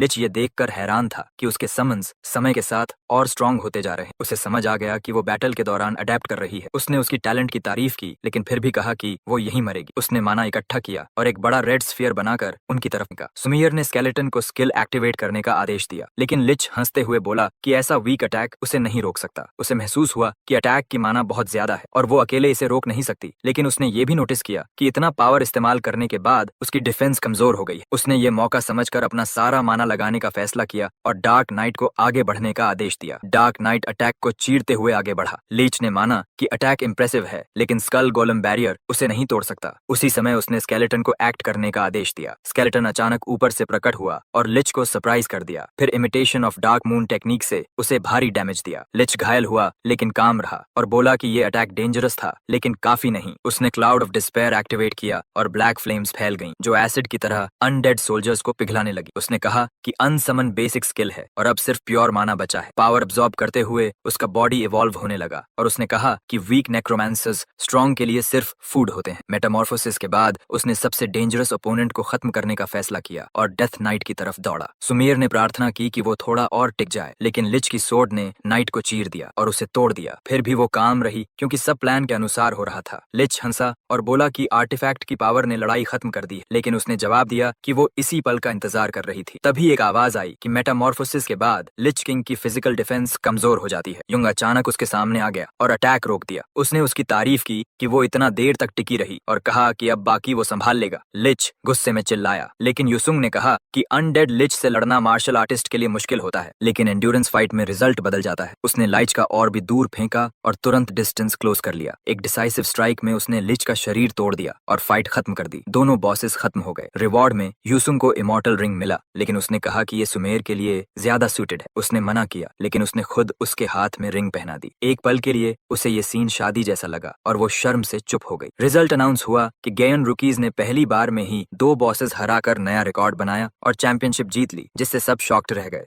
एक बड़ा प्राइज और इंटरनेशनल कंपटीशन के सीड टिकट्स मिले। स्पेक्टेटर्स हैरान थे कि एफ रैंक हंटर्स ने कोऑर्डिनेटेड ड्यूअल अटैक से एस रैंक हंटर्स को हरा दिया। सू ह्यून शॉक में खड़ा था, जबकि प्रिंसिपल साफ तौर पर एक्साइटेड था। गेस्ट्स में बायन गिल्ड के सीईओ किम जिन चावल ने कहा कि गायन में एक और खतरनाक रुकी आ गया है। ब्रिलियंट गिल्ड की सीईओ जिनसंग ए ने कहा कि वो लड़का अब रियल बैटल्स के लिए भी तैयार है। जब पूछा गया कि क्या उसकी तुलना वेटरन हंटर्स से हो रही है, तो उसने कहा कि उसने अभी अपनी पूरी ताकत भी नहीं दिखाई, जिससे उसका पोटेंशियल और भी डरावना लगता है। युंग जीत के बाद सेटिस्फाइड था क्योंकि उसने अपना गोल हासिल कर लिया था। इमॉर्टल रिंग एक ऐसा आर्टिफैक्ट था जो आमतौर पर टावर के 10th फ्लोर के ऊपर मिलता था और उसमें बेहद डेंस माना था। उसे अपने मास्टर की बात याद आई कि उसकी करंट माना अभी बैटल गॉड स्टाइल और ब्लैक ड्रैगन हाइड की हिडन पावर को पूरी तरह एक्टिवेट करने के लिए काफी नहीं है। स्ट्रॉन्ग बनने के लिए रैंकर को टावर चढ़ना पड़ता है और आर्टिफैक्ट्स हासिल करने पड़ते हैं। युंग एक्साइटेड था कि इस रिंग को एब्जॉर्ब करने से वो नई टेक्निक के करीब पहुंच जाएगा। इसी बीच समीर उस रिंग को देख रही थी जो उसने उसे दी थी और समझ नहीं पा रही थी कि कैसा महसूस करे। तभी एक आवाज आई और ईशान उसके सामने आ गया। उसने पूछा कि क्या साउथ कोरिया वही जगह है जो उसने अपनी पुरानी पार्टी छोड़ने के बाद चुनी। उसके शब्द सुनकर वो घबरा गई और समझाने की कोशिश की कि उसने उन्हें छोड़ने का इरादा नहीं किया था, लेकिन ईशान ने उसकी बात नहीं सुनी और कहा कि वो हमेशा से यूजलेस थी और कुछ नहीं बदला। उसे कावर्ड कहा। उसने कहा कि वो फिर से भाग गई है, जिससे वो टूटने लगी। इससे पहले की बात बढ़ती, युंग ने बीच में आकर उसे रोक दिया और कहा कि रियूनियन खत्म हो चुका है और उसे वापस जाना चाहिए। दोनों के बीच टेंशन था, लेकिन तभी ईसन की टीम आ गई। एसआई ने उसे आवाज दी और साकुरा ने शिकायत की कि वो अचानक चला गया था। उन्होंने कोरियन टीम को ग्रीट किया और उनकी जीत की तारीफ की। योंग ने शांत होकर कहा कि उसकी टीम कॉम्पिटेंट है, लेकिन एसआई ने वार्निंग दी कि इंटरनेशनल कंपटीशन अलग होगा और उनकी टीम ने अभी अपनी असली ताकत नहीं दिखाई है। ईशान ने कहा कि वो उन्हें खुद हराएगा और उनके ड्रीम्स तोड़ देगा। फिर वो सब चले गए। उनके जाने के बाद युंग ने कहा कि वो उसके पुराने टीममेट्स थे। उसने माना और कहा कि उनका गुस्सा सही है क्योंकि वो बिना बताए चली गई थी। ये सुनकर युंग उसके करीब आया और पूछा कि उसे खुद को ब्लेम करना बंद करने के लिए क्या चाहिए। उसने कहा कि उसे नहीं लगता कि वो कावड़ की तरह भागी थी, बल्कि इसलिए क्योंकि वो हार मानना नहीं चाहती। उसने याद दिलाया कि डबल सब्जुगेशन उसके बिना पॉसिबल नहीं था और उसे खुद पर भरोसा करना चाहिए। फिर उसने पूछा कि क्या वो सच में सोचती है कि वो इंटरनेशनल कंपटीशन हारेंगे और कहा कि उसे पूरा यकीन है कि वो जीतेंगे। उसने अपने वॉच से उसे इनविटेशन भेजा और कहा कि वर्ड्स नहीं बल्कि अपनी रिजॉल्व दिखाए। ट्रेनिंग के दौरान युंग ने रीपर के सोल ऑर्ब को देखा और उसमें बेहद डेंस माना महसूस किया। उसे एब्जॉर्ब करना आसान नहीं था क्योंकि इविल स्पिरिट्स यूजर को करप्ट करने की कोशिश करते हैं। ये जानते हुए उसने ऑर्ब तोड़ दिया और एब्जॉर्प्शन शुरू की। अनगिनत सोल्स उसके अंदर घुसने लगे जो सिर्फ मैलिस से भरे थे और उसकी बॉडी को कंट्रोल करने की कोशिश कर रहे थे। उनकी आवाजें उसके कानों में गूंजने लगी, उसके अंदर के डर, हीनता और कमजोरी को बाहर लाते हुए, यहाँ तक कि उसकी सिस्टर की आवाज बनकर उसे तोड़ने की कोशिश की। लेकिन उसने समझ लिया कि इन वॉइसेस से लड़ना बेकार है क्योंकि ये उसके अपने डाउट्स हैं। उसने उन्हें रिजेक्ट करने के बजाय एक्सेप्ट किया और अपनी वीकनेस को मान ली, जो इस ट्रायल का असली मकसद था। इससे वो काम हो गया और मेडिटेशन के जरिए उसने अपना माना स्टेबलाइज किया और धीरे धीरे पूरे ऑर्ब को एब्जॉर्ब कर लिया। प्रोसेस खत्म होते ही पास खड़े किसी ने हैरानी से कहा कि उसने अभी जितना माना हैंडल किया वो असाधारण था। युंग ने इरिटेट होकर उसकी तरफ देखा, लेकिन उस व्यक्ति ने माफी मांगते हुए कहा कि वो बस इम्प्रेस्ड था और बताया कि स्टूडेंट काउंसिल प्रेसिडेंट के बाद ये पहली बार है कि किसी ने उसे इतनी जल्दी नोटिस किया है। उसने खुद को मिन्योंग वू बताया और कहा कि इतनी तेजी से ग्रो करने वाला कोई रेयरली दिखता है, इसलिए वो सीधे मुद्दे पर आएगा।